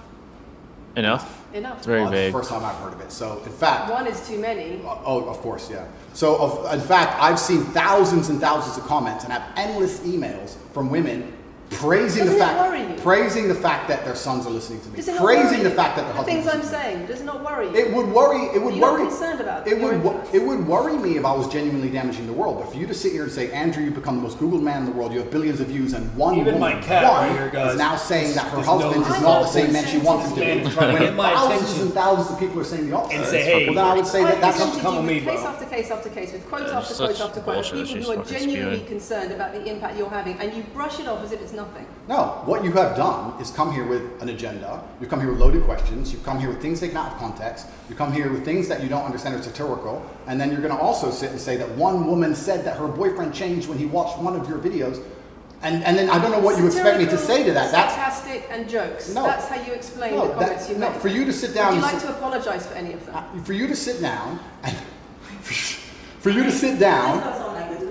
It's fine. No, it's fine. It's easy. For you to sit down and say that one woman said that her boyfriend watched an Andrew Tate video and now he won't do the dishes, or whatever your argument is, and that I'm somehow the worst, most dangerous man in the world because I have a car, is just disingenuous. And I'm enjoying this interview very much because this shows the world. It's great. It shows the world the truth about the legacy media because they beg me for interviews. They beg me. You have been begging me for months. Please, we need to be relevant. And then you come here with loaded questions trying to paint a picture of me. BBC looks fucking awful now. I am a good positive influence for the world. The things I teach men are stoicism, discipline, self-respect, hard work, obeying authority, listening to your fight coach, working hard in school, making as much money as possible in your job. If you actually watch the things I say, if you actually watch my comments about women, I've done long podcasts for hours long about females, talking about protecting for them, providing for them, how I believe a woman should be treated in a relationship. I've done all of this, but you don't watch any of it, and then you come here and ask me to answer questions I've answered at length thousands of times. Since you came out of custody, there seems to have been a lot about your charity work. Correct. On your social media. I've always done the charity work, but now I'm promoting it. There seems to be a real shift. Yeah. I wonder what's behind that. Well, I've always done the charity work. I've been doing the charity work for years. I believe that it's my legacy to leave a positive influence on the world, and I've been doing charity work for over 5 years. Post my incarceration, my unfair, unjust incarceration, may I add. Post that, I've made it more clear the charity work I'm doing. But this is, once again, very interesting. I spent $25 million. That was interesting that he foreshadowed back then. I remember that where he said, like, eventually I might even get arrested or locked up for some bullshit. And what do you know what happens? Yeah, his influence grew so high that he knew he'd be a martyr eventually. He fucking foreshadowed that shit himself. You're feeding children. Men, male children, and female children. In Turkey, in Syria, in Iran, and Iraq, I literally spend $25 million a year feeding children, and I'm still the worst man in the world because 4 years ago I made a sarcastic comment? Because some people would look at that and say, okay, so before you got money from attracting people to your website by making controversial comments, but that might have got you into trouble, and so now you're looking for a new market. You're looking for a new market of followers who are attracted by a different sort of persona. I've always done the charity work, so that is obviously incorrect, and I have proof that I've always done the charity work, so you're wrong, firstly. I believe that if you have a lot of wealth, you should help people, and I'm helping people. I also think it's very, very interesting that you could not find another celebrity in the UK or anywhere else who's spending £25 million a year feeding children in war-torn countries. I'm doing that, and I've been doing that for a long time without even mentioning it. I never even said it.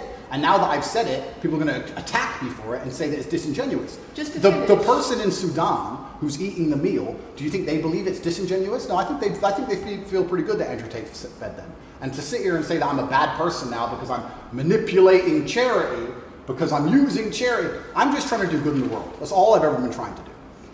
When women speak out against you online, disagree with what you say, they describe being bombarded with rape threats, with death threats, trolling by your followers.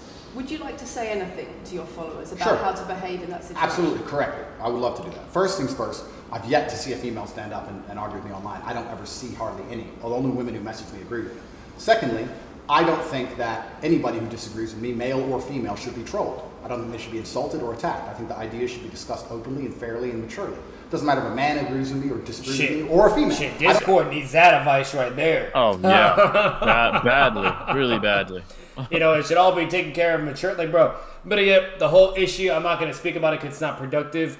But, you know, there was a recent issue I had with the editor and whatnot. And Spencer and this other dude, Spencer was in disagreement and was against the issue, while another dude was advocating basically for it and against it. But they were so mature and reasonable when engaging in that conversation to where there was no fucking problems. You know what I mean? Because none of them were acting like a fucking fool, a child, or being extremely hateful and all this crazy indicative, you know, bullshit that's just not necessary, or, you know, or trying to do anything really bad, right? It was so fucking mature and civil and reasonably like an understandable conversation they had based on the recent issue I had, you know, and it's not fucking hard. It's really not. You know, and that applies to anything. You know what I mean? This maturity goes a long way. Lack of maturity goes the wrong way. Simple as that. It's as simple as that. Bad taste. Yeah. And there's a difference, like whenever you're like being funny at moments or whatever, like you know, obviously like if you're packing, that's completely different. Or if it's more of a mutual funny thing or whatever, or you're trolling, or let's say like it's, you know, Jay's debating me or a Shinobi, or like and he says something whatever that may seem aggressive, but it's him being funny or whatever, blah blah. All that shit is completely different. You know what I mean? Or like with him with the Iron Man dude, but back then before, where like there were certain things he was saying that's also reasonable, whatever, blah blah. You know, so like. Overall, like, it's just that simple. But I hope you guys take that deeply, because it is insane how you can go anywhere. You can go on anywhere. You can go on Facebook, Discord, whatever. That people are just incapable of being mature, civil fucking people to discuss something. They're so sensitive or emotional or angry or just crazy. You know what I mean? It's just unreal. Like, someone could type on Facebook, okay, like, I love sharks or whatever. They're great, blah, blah. And I kid you not, on Facebook, fucking thousands upon thousands of people can comment and respond to that comment and say you're an evil person for saying you like sharks. Literally, that's how bad it is, bro. It's cesspool, man. Like, so common. Like, just, you guys just, obviously the normal ones will get that, but, you know. I don't think my followers should come along and attack her, and if my followers are doing that, I'm upset by that. But, let's make a very important clarification. That's not my followers. That's the internet. If you were to log into any video game lobby, I don't play video games, and someone were to sit there and say something stupid, they would be trolled with similar comments. That's the unfortunate reality of the internet as a whole. That's nothing to do with me. But I encourage all of my followers the video game creator either. That has nothing to do with them. Fair and honest and talk in a way which is mature. There's no need to troll anybody, male or female. So what, like if I'm being a fucking dickhead and saying some crazy shit on Modern Warfare, is that Modern Warfare's fault now? Is that connected to them and blah, blah, yada, yada? The fuck? How does that work, you know? This is a poor premise, yeah. Lack of accountability. Okay. Kathy, a couple of things. I wonder if it would be worth giving Andrew one more opportunity to consider whether or not he would like to apologise or give... another quick clarification as well. What he was also saying too, this way if you guys missed that, when he was saying that's not my followers, what he means like his legit followers, they don't do that shit.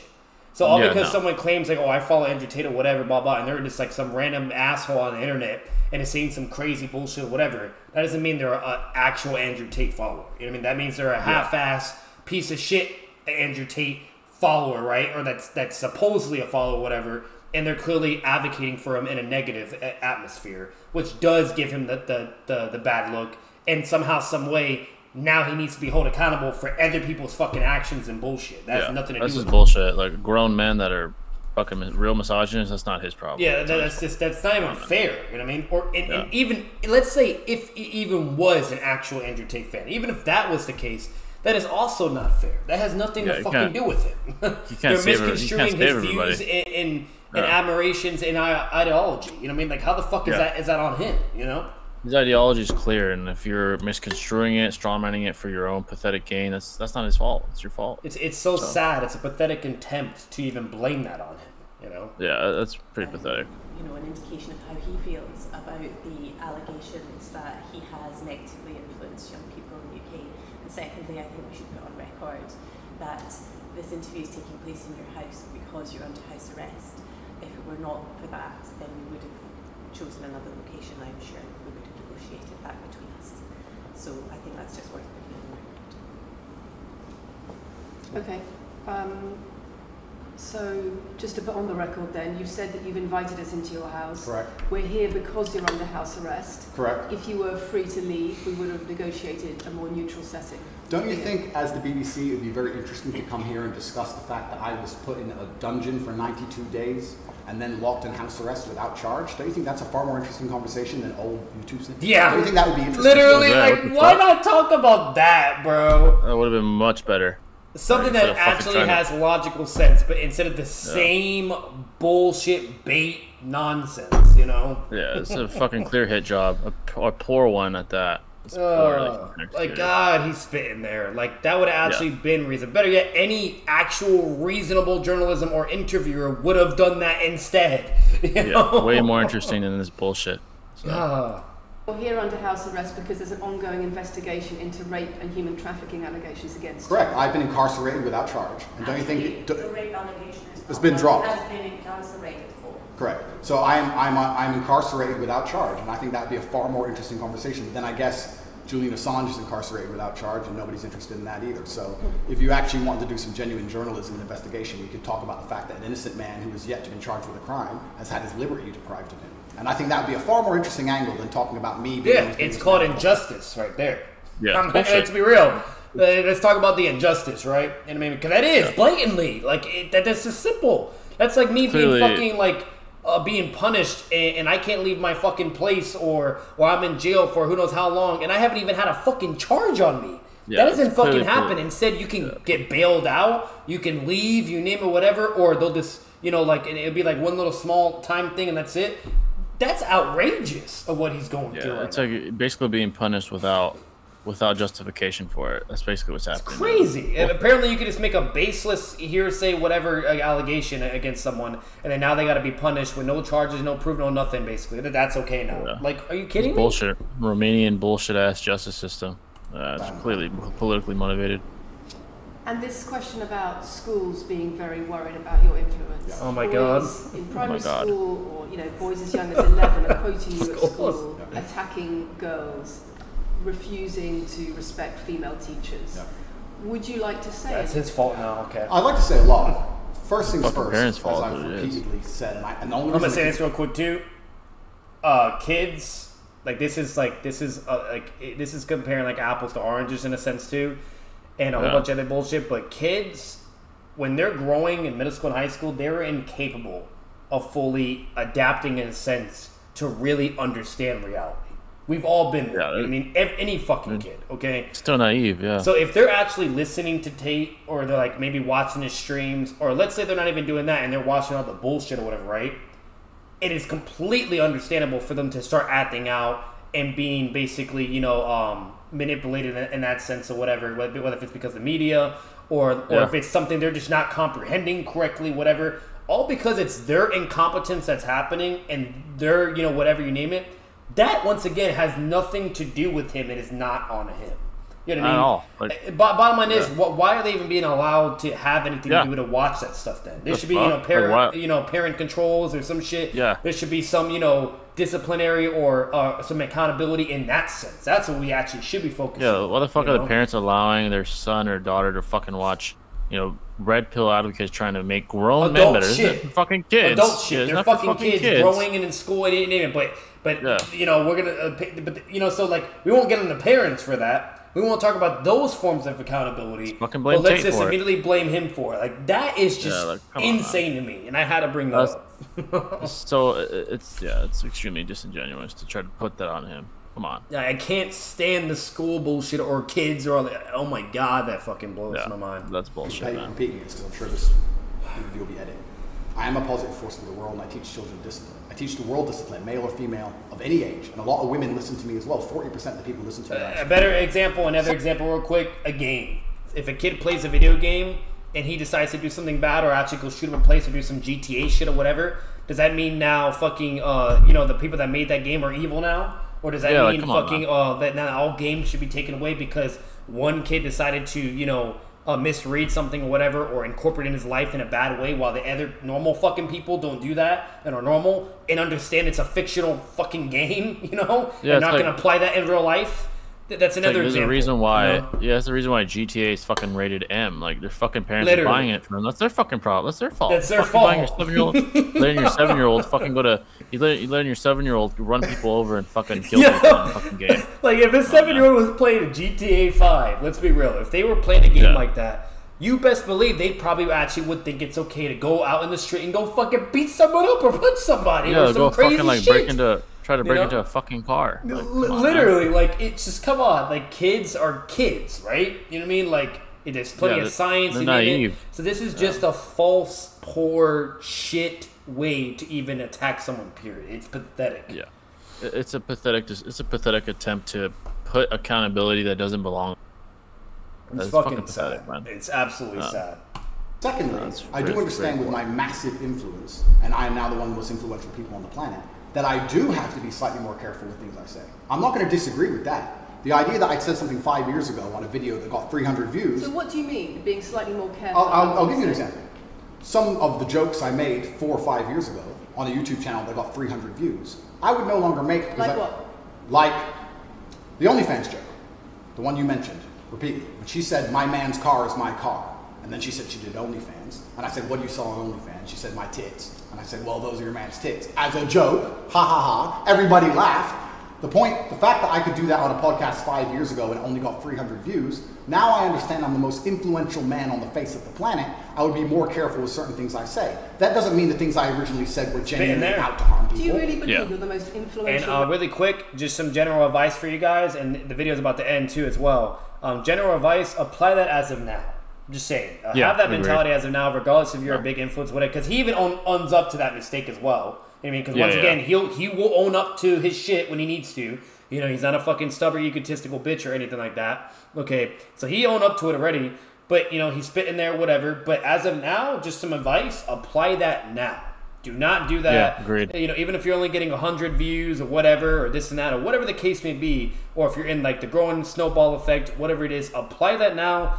Because I'm telling you right now, if you ever get big enough, or even enough to where you can have a full-time living, whatever, there are fucking losers out there that will try to give you the Tate treatment, or whatever the case may be, or do some cancel culture, whatever bullshit. They'll look for anything, you name it, and they will try to hold those things against you. There are celebrities, athletes, or normal people, or normal wealthy people, or content creators, whatever, that have literally lost their careers, or been canceled, or whatever, blah, blah, because of something they said when they were 17 years old while recording a video or something.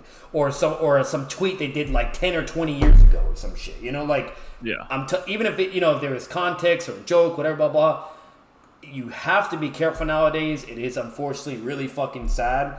And even to the point where even way at the beginning of this video, me and Jay even said like there's certain things we just can't get into because it's just we can't. You know what I mean? That's how pathetic the world is nowadays. So certain topics, as of now, like make sure you're being careful with certain things you're discussing, and two, even to the point where to not even joke about shit like that. As crazy as that sounds, even Tate is saying, if I knew this, whatever, and I could have saw the future, I wouldn't have done that. You know what I mean? Yep. And it's pathetic, and he shouldn't even have to do that either. Like, it's stupid, and it's all just crazy, but in a reality, logical, realistic way, it fucked him over. And if he could go back, he would change that, He knows that he miscalculated a few times. It's just not worth it, you know what I mean? Yeah. So it's wrong, it's still wrong and stupid, and he should be able to do that, right? Freedom of speech, you name it, whatever, blah, blah. But it's just not worth it because of how crazy the world is, Yeah. So 2 cents. Man on the face of the planet. I'm the most Googled person on the planet. Do you believe you're the most influential? Is that actually true? I'm the most Googled man. Yeah, he is. And I think there was a certain month or two where he literally was more searched than Trump. Bruh. Thanks, Lucy. was enjoyable. Nice to meet you.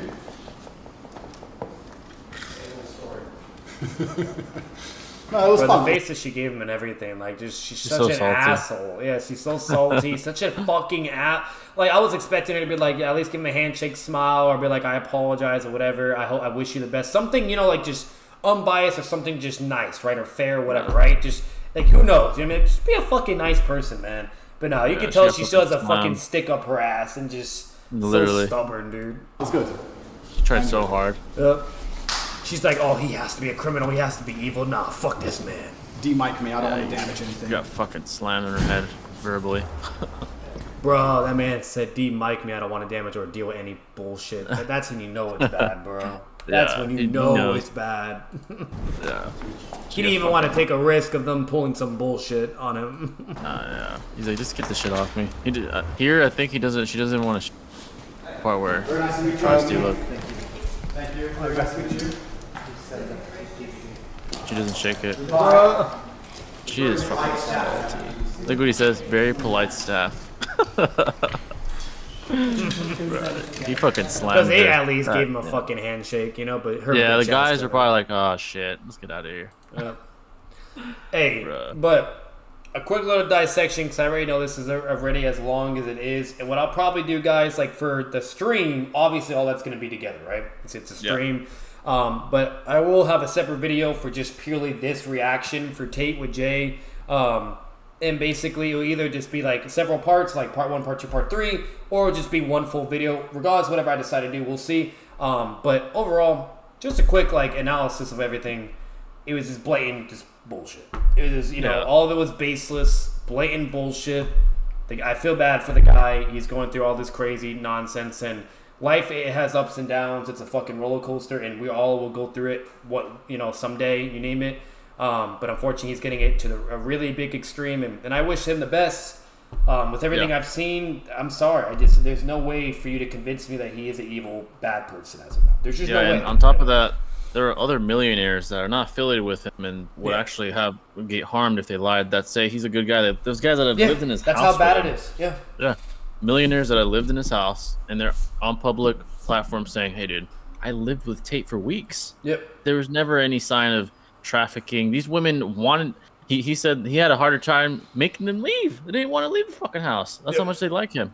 I wonder why. A lot of millionaires. What general woman would do. He had trouble getting rid of the girls to go home or leave. That's what he had trouble with, if anything. And they're trying to paint this narrative that he's a fucking trafficker because of these two lying hoes. Yeah. He's clearly not. There's several millionaires that have their own businesses that would fall if they were to lie for him. So clearly, there's very, very low probability that all these millionaires that are friends with him are advocating for him are lying. It's very, very statistically improbable that there's a huge conspiracy that he paid off many, many millionaires to lie for him. I highly doubt that. I don't think you can pay a millionaire enough to do that. So that just adds to his credibility, and in a sense, those hoes, it's already been proven that they fucking lied. Those lying ass hoes I think they're not even in the country. The fact is, there's even a form of any consistency of already debunking the blatant lies and whatever definitively, not even possibly wise. It already questions everything in the integrity, transparency, and immediate red flags. You know? And the Romanian justice system, like Tate said, interviewed thousands of women, and not a single one complained about him. Besides those two lying hoes, 2,000 women advocated and vouched for him. They're like, no, he's a good dude. Not a single fucking one. So you had 2,000 chances to get another complaint. There was not a single one. That would have been because if it were true that at least one came out, it would be everywhere. It'd be fucking everywhere. Not a single complaint has come since those lying hoes lied on. And not only that, what's even more crazy to that, Jay, to even further prove that notion too.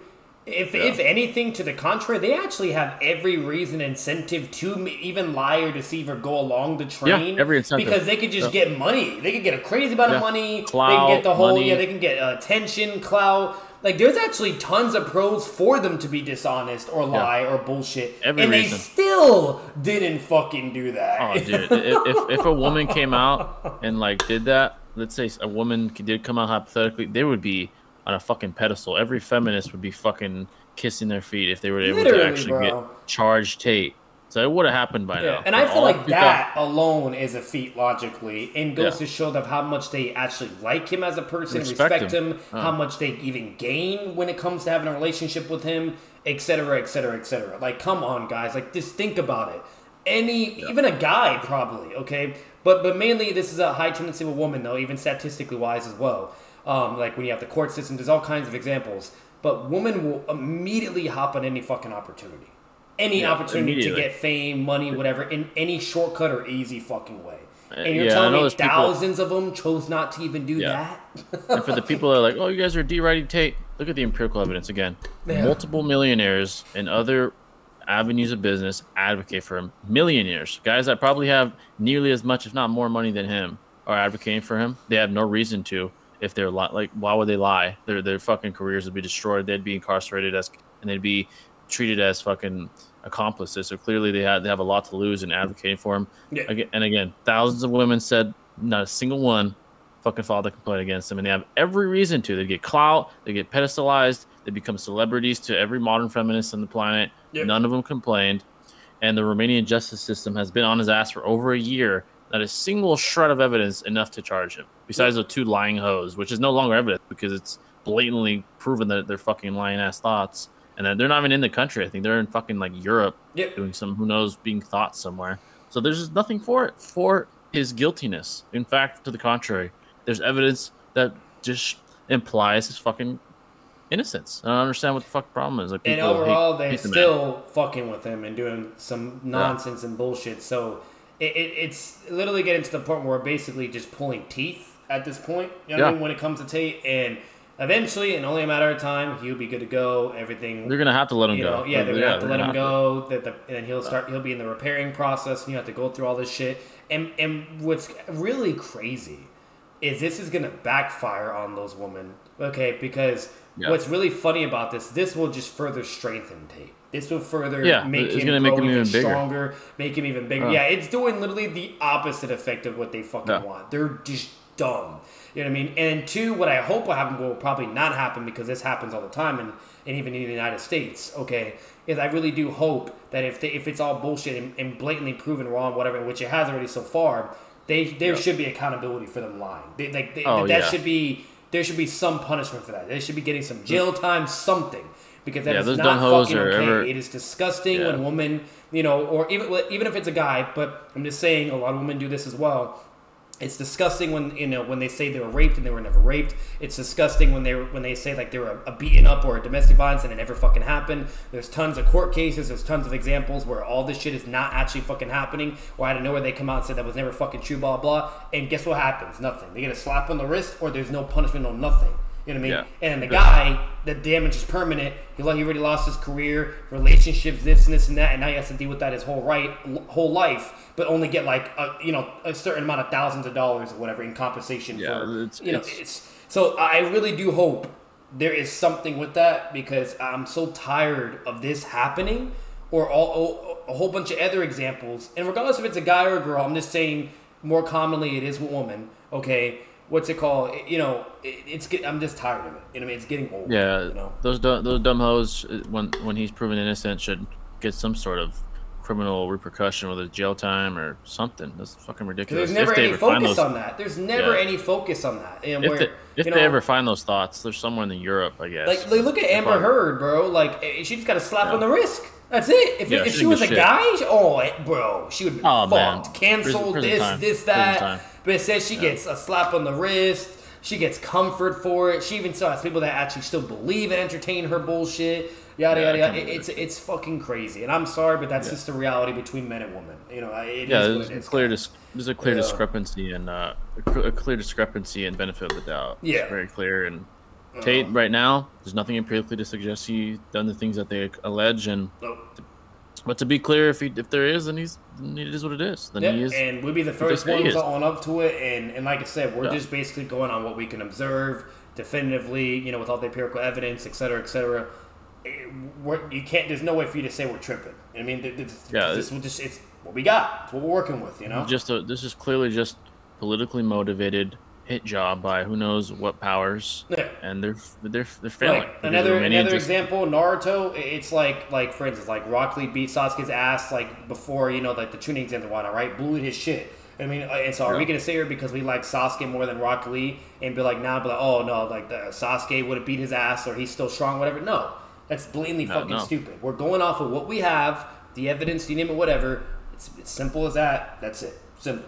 You know? That's what it is. Like Seth the pedo, like we said earlier, right? I was a bigger fan of him than fucking Swag and all of them, and now he's a piece of shit because the evidence is there. Yep. Piece of shit. And his own words, you could hear the guiltiness in his voice when he was on the fucking stream. Yep. He's full of fucking shit. But Tate, he speaks very confidently. He's like, nah, I didn't do this shit. Nope. It's injustice. It's just it's shown all around in every fucking symbol on the periodic table, bro. Everything. There's just nothing. There's nothing to show it. You know, like. And he's very confident that it's bullshit. Yeah, and like I said, and if we're somehow wrong, this would be some next level Itachi plot twist shit, right? Oh yeah, you know what I mean? Like this would just be like, oh fuck, you know, like wow. If he gets away, if he gets proven guilty somewhere down the line, then he really is fucking.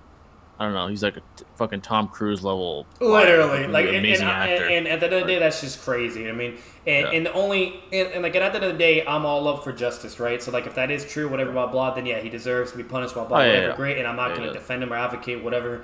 But what is going to be worrisome is how that can eventually have a negative effect when it comes to men now, because that will also happen. There's going to be backlash from that, and there's also going to, and that's also going to further strengthen the corruption and incompetence when it comes to extreme feminists as well. And that's what I will be worried about, if that does happen. But if he's guilty, there would be so much destruction. It's going to be a lot of destruction.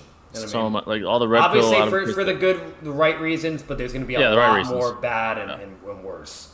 It would be like for good men, you know what I mean? Yeah. So for good men, it'd be like a fall of an empire. Like clearly, he would deserve it. He'd be a piece of shit and not hypothetical, but he would do a lot more damage. Than good if that was the case. It'd be really bad, you know. So I highly doubt it, but who knows? You know? So we'll leave it there, guys. But anyways, who knows? Maybe we're fucking crazy, right? Who knows? Maybe we're just, maybe we're just some Tate, Let us know what you think in the comments. Shit. Yeah, if we're wrong, call us D-Writers, man. Let us know in the comments what you think overall. You can be honest, whatever. I'm not gonna hate you for it. Once again, I can be mature about it, whatever. Or if you're being ridiculous, I might troll you in a sense, but I'm not gonna hate you. I'm gonna be mature about it.